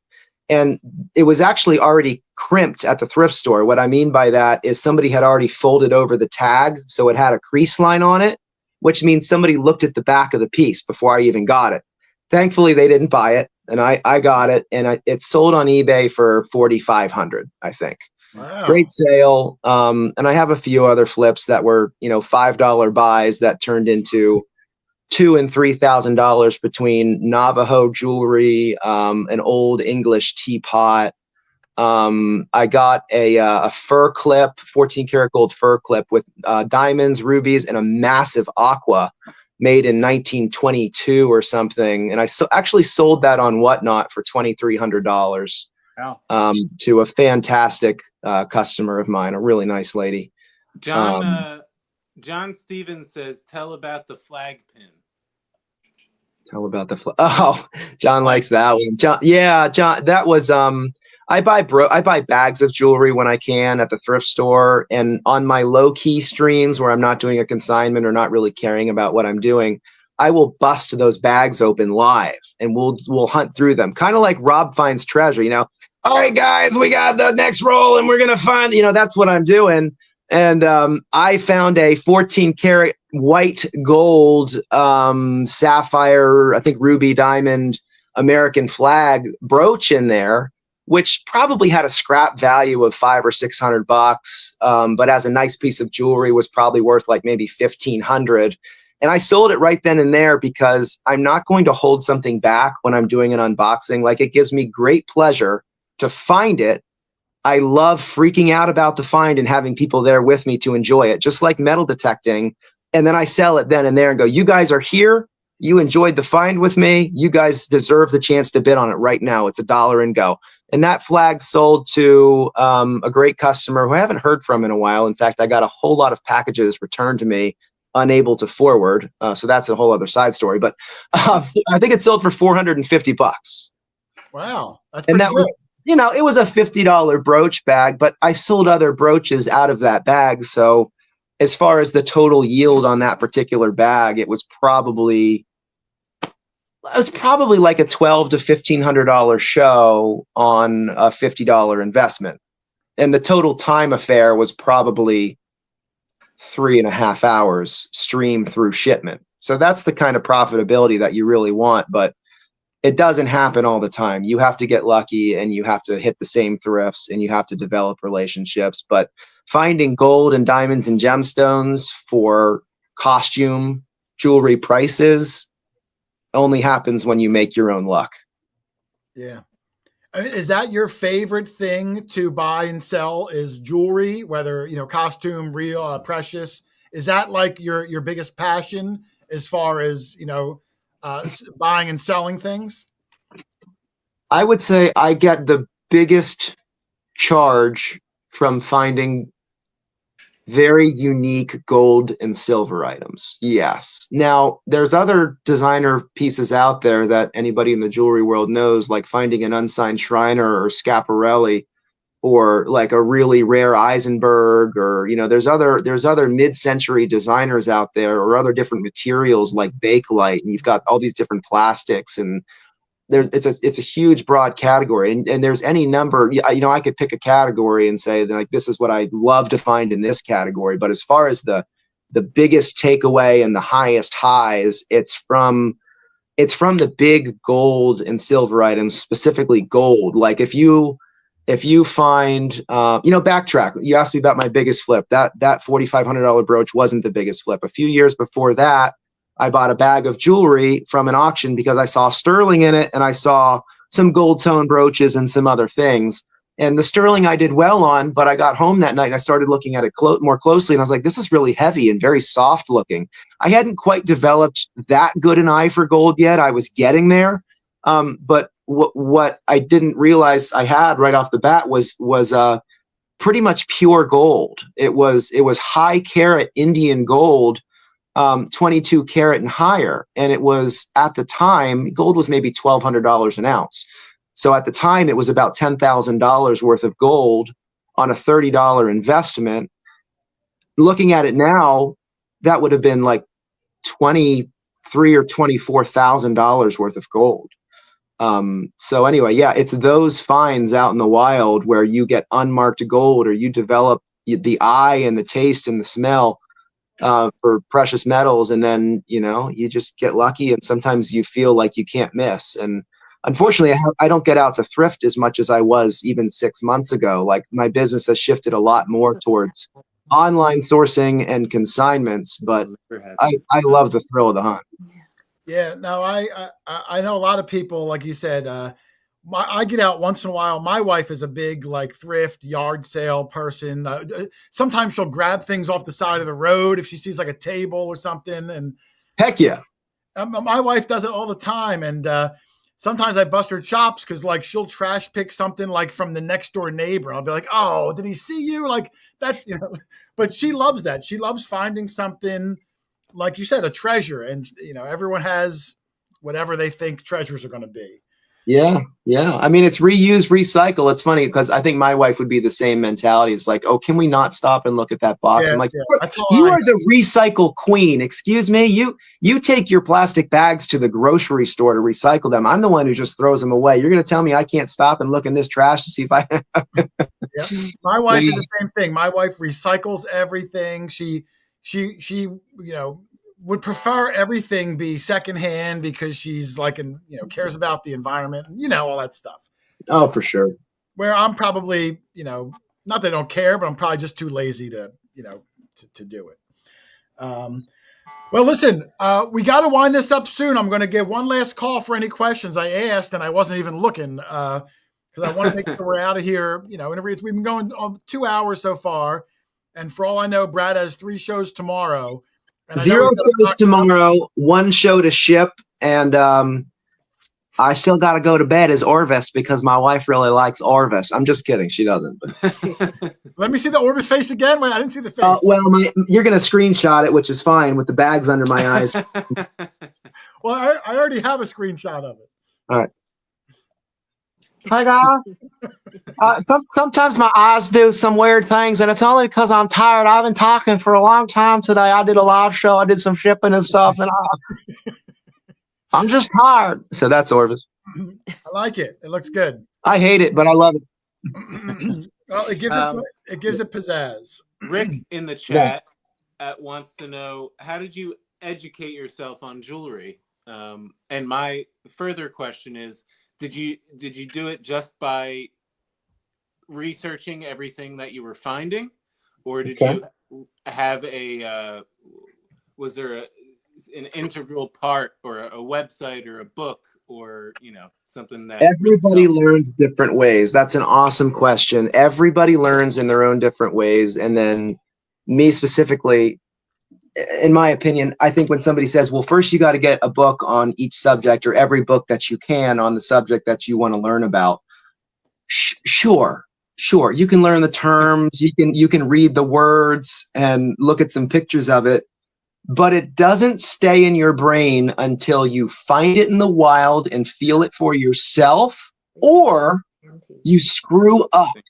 Yeah. You have to screw up. You have to buy silver plate and spend $350 on something that you were so sure was silver, list it on eBay, have the customer receive it who knows more about silver than you, have them get pissed off at you, have them return it to you. You have to cry about it and moan about it. And then when you get it back, you're like, I'm never going to make that mistake again. How do you think you learned more? Through the eBay transgression or through looking at a picture of some silver goblets in a book? You have to fail, and you have to hold the silver in your hand and go like, you know what? The person who sent me this bag of silver, that's there's nothing in this bag that I can see from here that looks non-silver, unless it's a pearl or glass. This bag, I can tell, is a good bag of silver. So it's just like you develop it. You absolutely develop it. So trial and error and picking through jewelry. Like I have bought truckloads of jewelry before. I've been lucky enough to develop sources where I can go and be like, okay, I will literally put all of this jewelry in my pickup truck. It might take 2 loads. When you dump a 25-gallon bucket of jewelry onto a table and start rifling through it, you learn quickly, especially after the first few sales, when you sell some of those items, what to look for. Yeah, it's amazing because, I mean, to me, jewelry is just it's almost like a never-ending infinity of possible things because it's been around forever and a lot of people make it.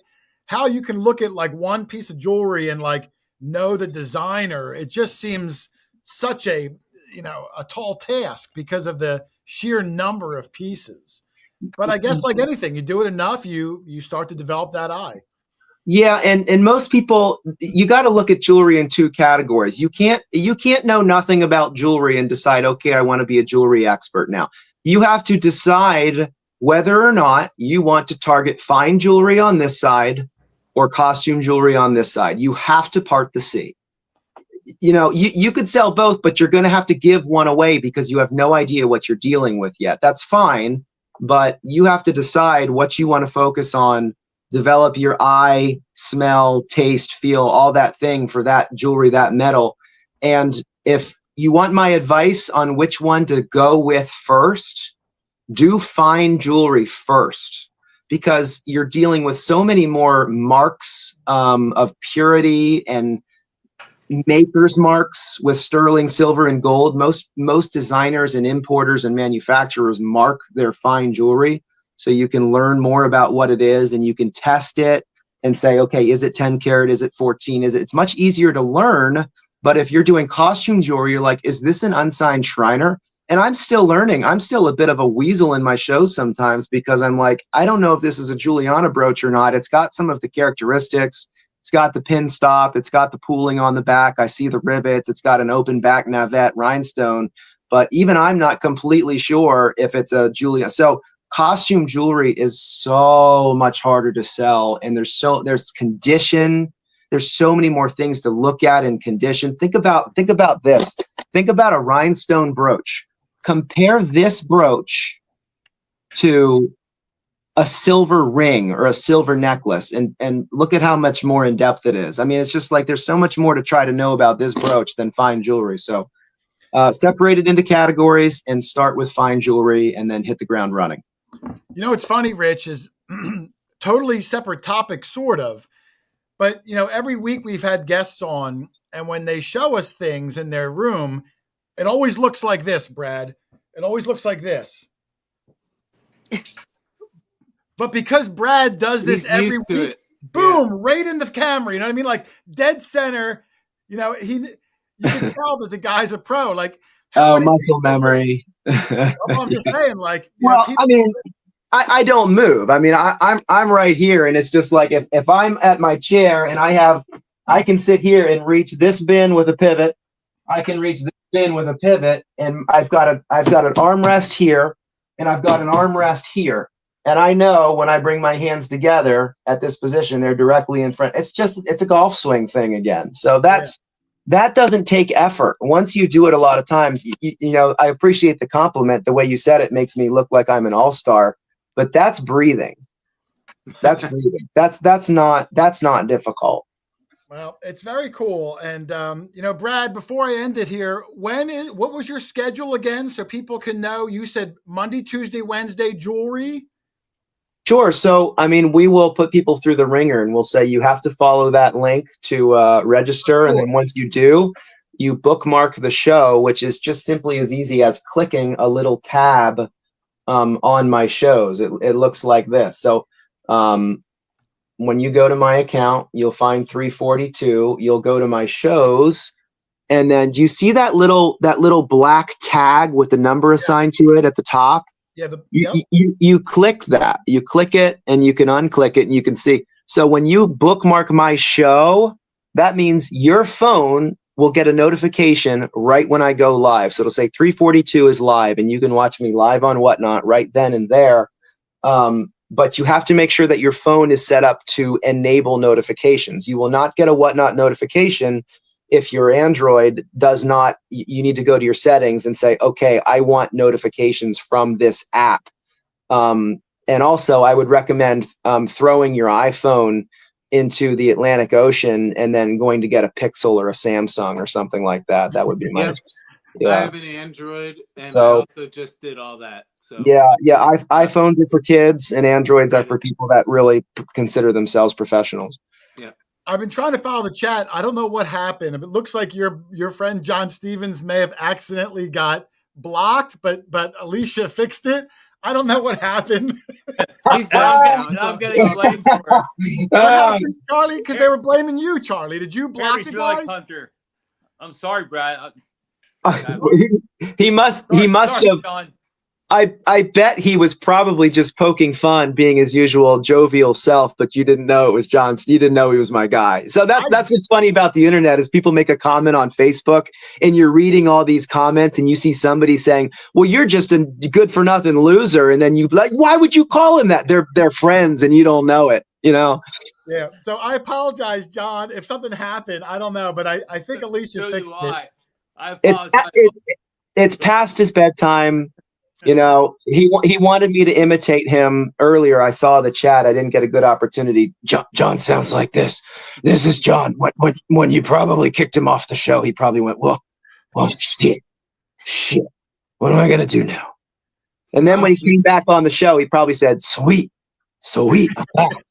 That's John Mod. He's got a nice bass. John likes tones and he's a very good analyzer of people's voices. It's funny. I send voice chats to him just about every day, and we talk on the phone probably every other day. And he always tells me I sound this or I sound that. And it's funny. Sometimes, depending on my mood, I'm just like, don't tell me how I sound. I know how I sound. And other times, I'm like, yeah, it's true. It's true. I sound that way. Your impression was like a Michael Keaton Batman. Is that what he sounds like? Except for Batman is a total POS, and I hate him. Pretty.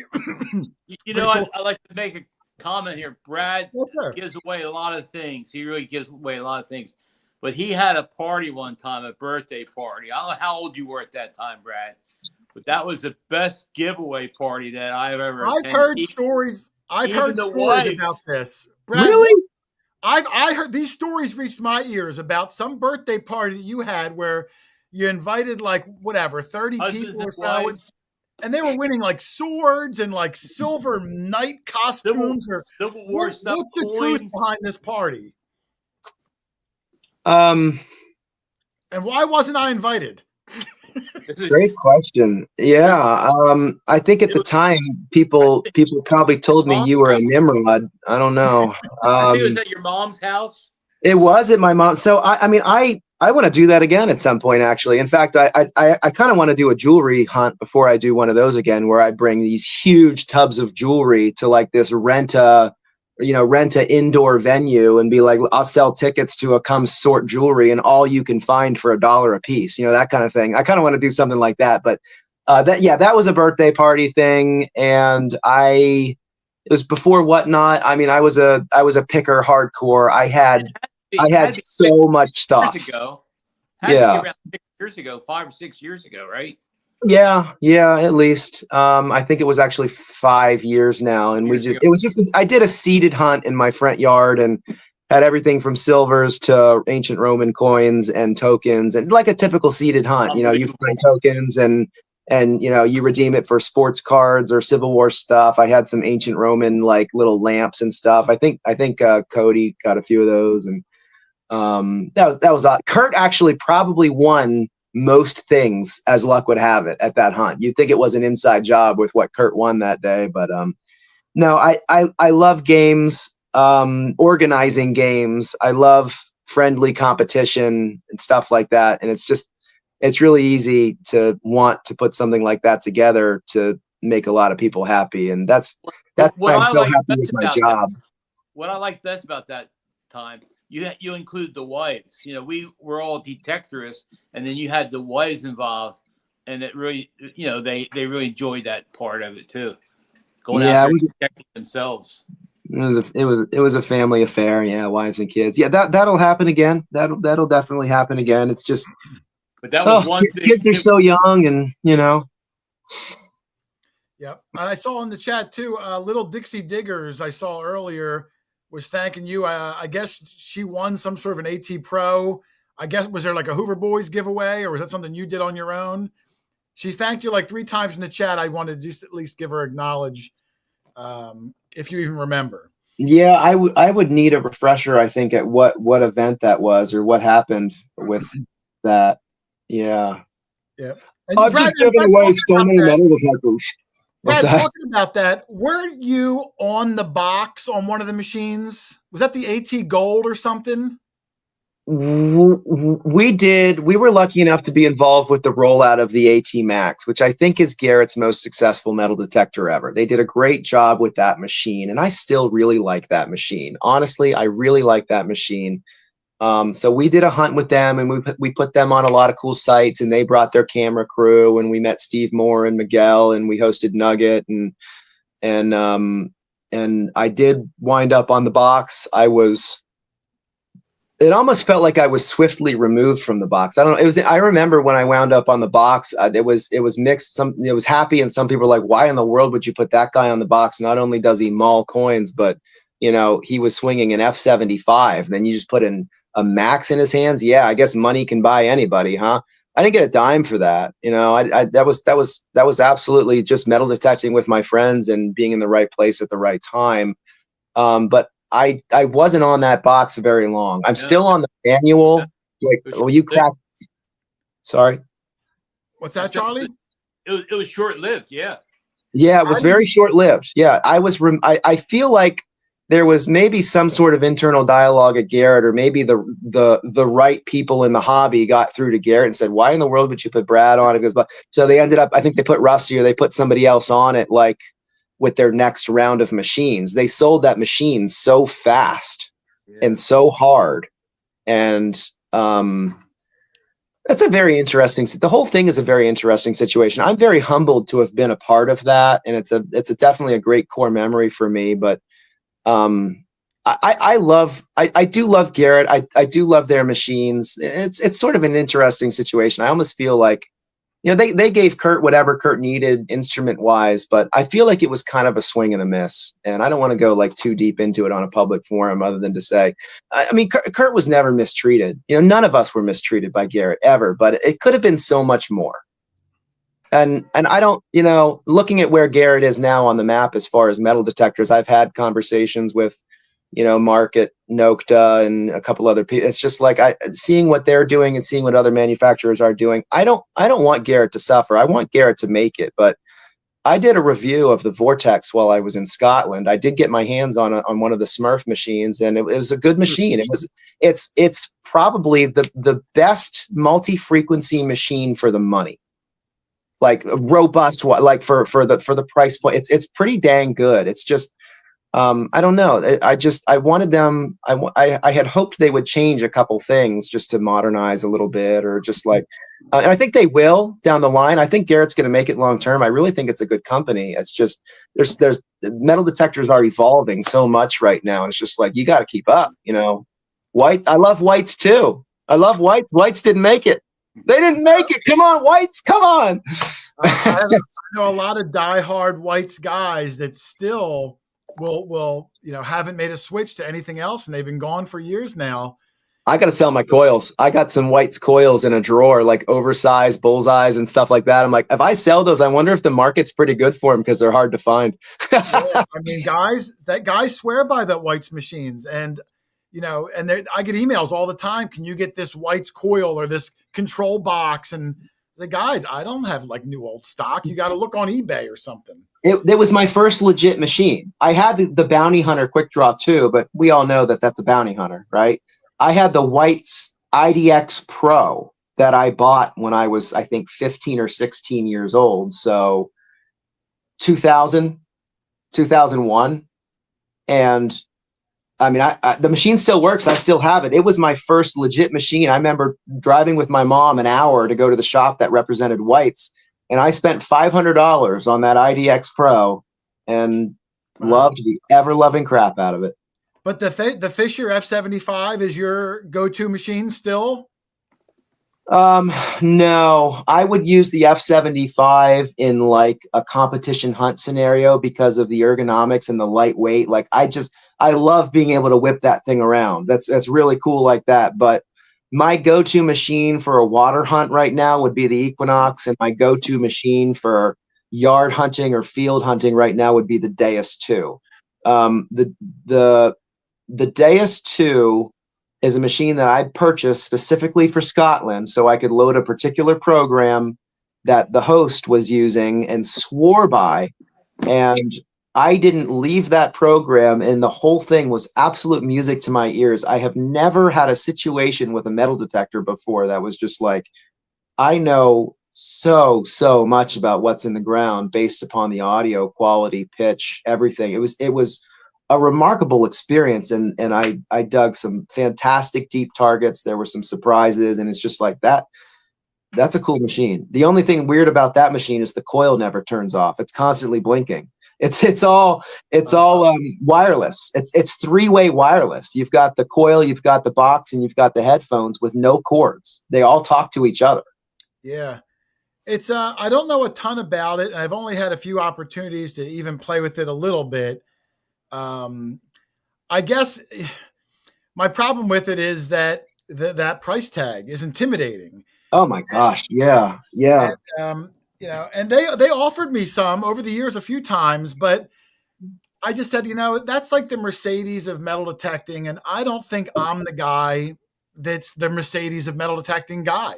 You don't need it if you're on the right site. And you're blessed the same way Kurt is blessed, the same way I am blessed. Yeah, you got to put in the hard work and the filming and the editing, but we got a lot of friends, and the Charlies of the world find us, and we develop great friendships. And they say, I know everybody in this old Quaker town. Why don't you come on out and get on a site? And all that matters is swing, beep, dig, and you could use a VLF box 1987 metal detector and find some stuff on the type of site that Charlie would put you on.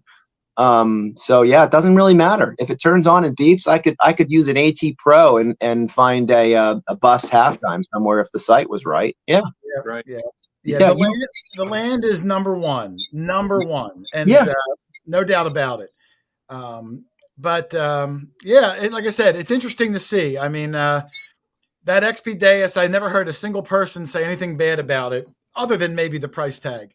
But no, I've heard phenomenal things. Who knows? Maybe one day I'll try one. It's just, I'm too cheap to spend that kind of money on myself. Yeah. Well, I'll tell you what, if you would just go ahead and make a viral video for once in your life, maybe you could afford. I'm just kidding, buddy.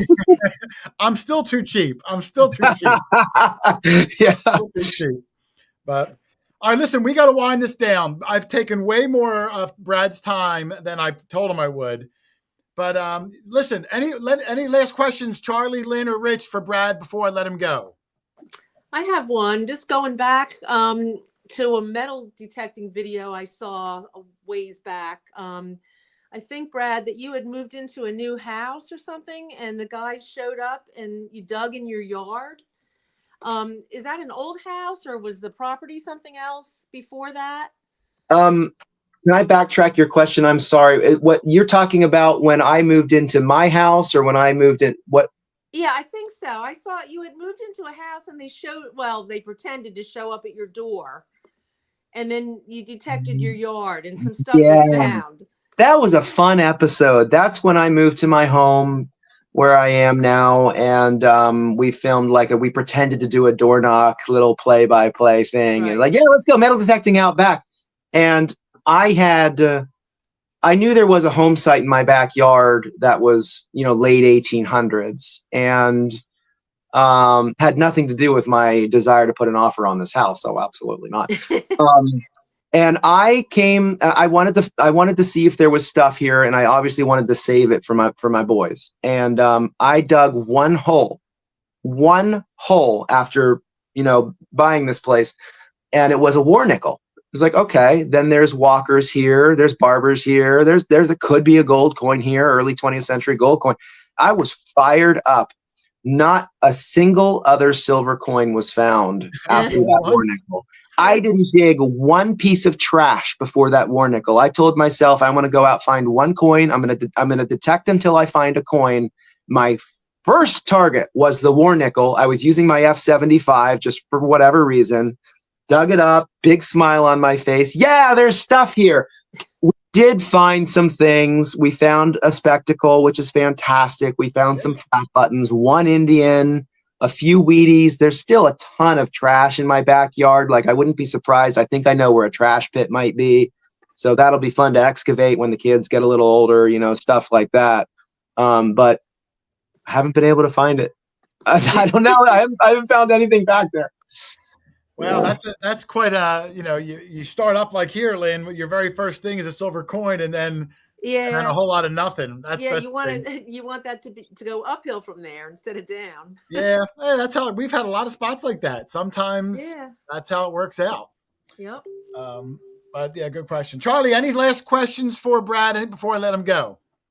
Not really, but Brad, I do miss going out with you. We had some great days out there at Field back in the day. Yeah, I had to go, to Scotland. That was a cool experience for you, I bet. Yeah. It really was. Charlie, you were so nice. I mean, you invited me and the family to that house that you bought there on the water and all that stuff. And I'll just say it's really, really freaking rare to bump into a guy like you. So thank you for making a difference. Thank you for what you've built in the metal detecting community. And I almost want to feel like I owe you an apology and other people in the community an apology for, I feel like I've distanced myself a bit and not on purpose. And I miss you too. That's all there is to it.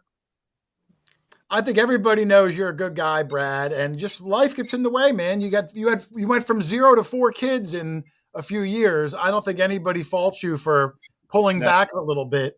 Because when you're called upon, you're still a friendly guy. You still have a good word of advice. And I do think you're really well liked and respected, throughout the whole hobby, man. Thank you, Jason. And the same sentiment goes to like Dave and Laura in the chat. Like, I talk to Dave here and there. We have a joke like, don't call Dave. Like, I never talk to Dave on the phone. It's like, he's an amazing dude. And I feel like I should have, could have, would have met him by now. And it just hasn't happened. And sometimes I feel like some of these people in the hobby feel like I'm keeping them at arm's length. And it's like I am, but by accident. It's like I care about these people immensely.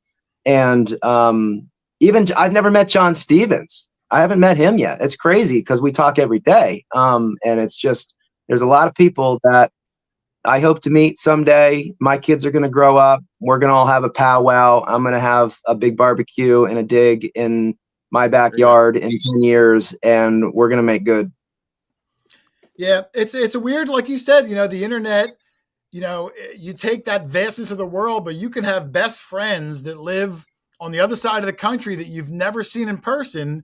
That's one of your closest allies in life. There are good aspects to the internet like that. So you might not have ever met John or Dave, but it's nice to know you have such a tight friendship with them, even if you can't shake their hand or give them a hug. As long as they're asking to see my broken gold coin once in a while, I feel loved. That's all I need. Right.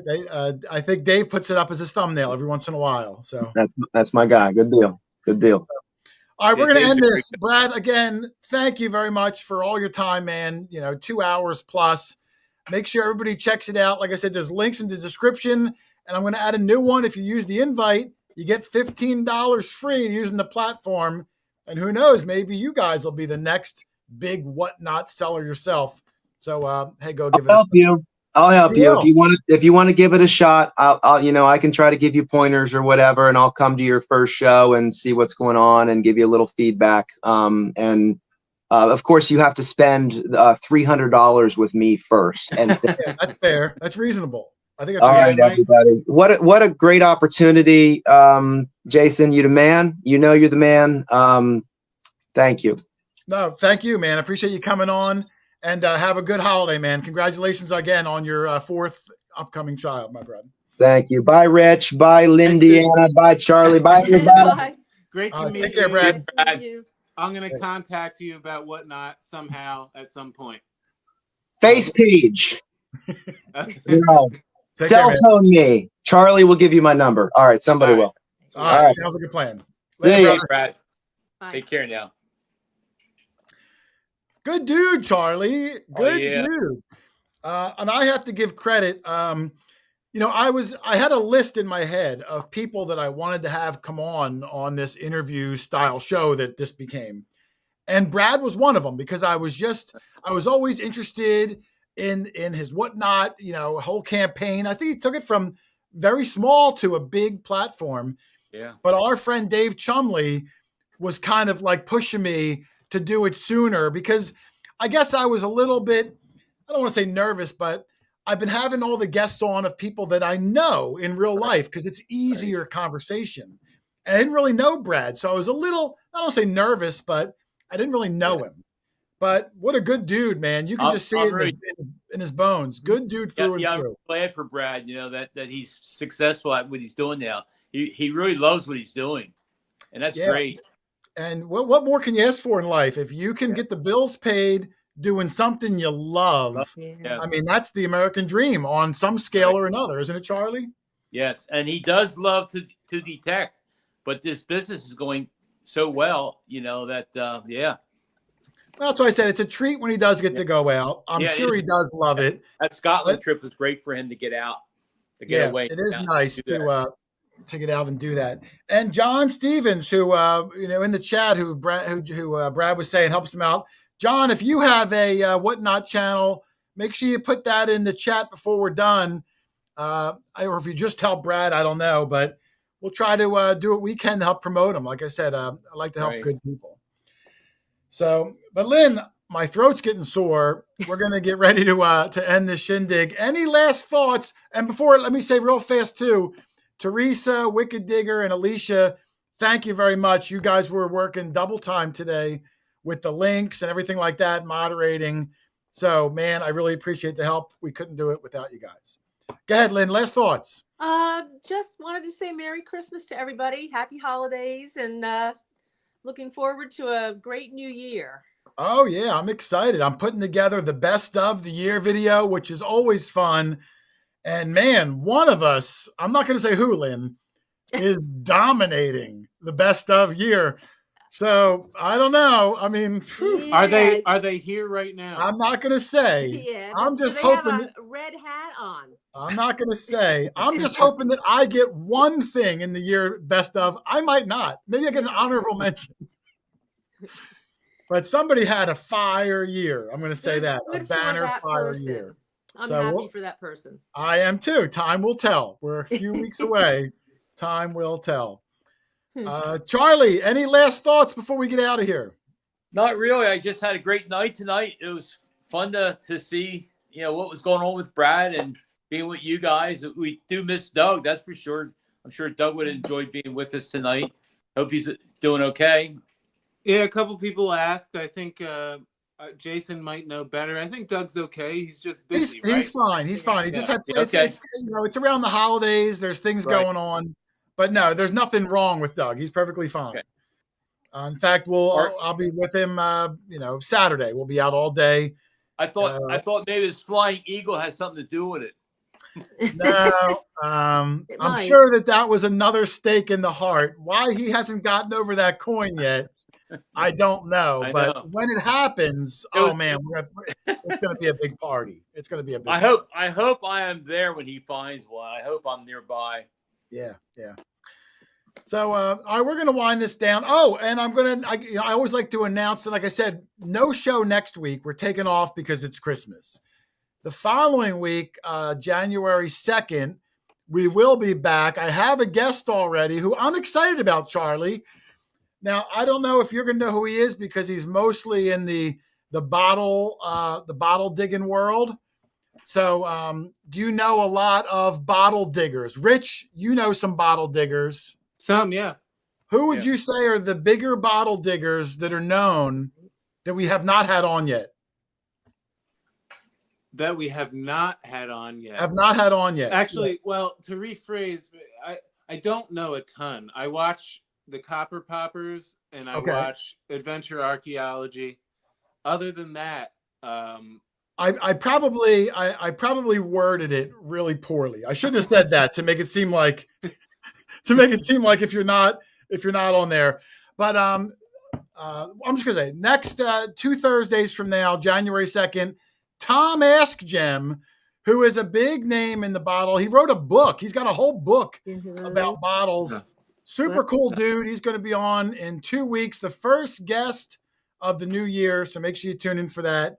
Tom Ask Gem. If you're not familiar with him, look him up. He was a channel. It was called like Beyond the Plains or something, but I think that channel got scrapped and now he's doing it himself. We'll get the whole story in 2 weeks, but good dude. I'm excited to have him on. I'm sure the people in the chat will know who he is. So I'm excited for him. But otherwise, Charlie, we're out of here.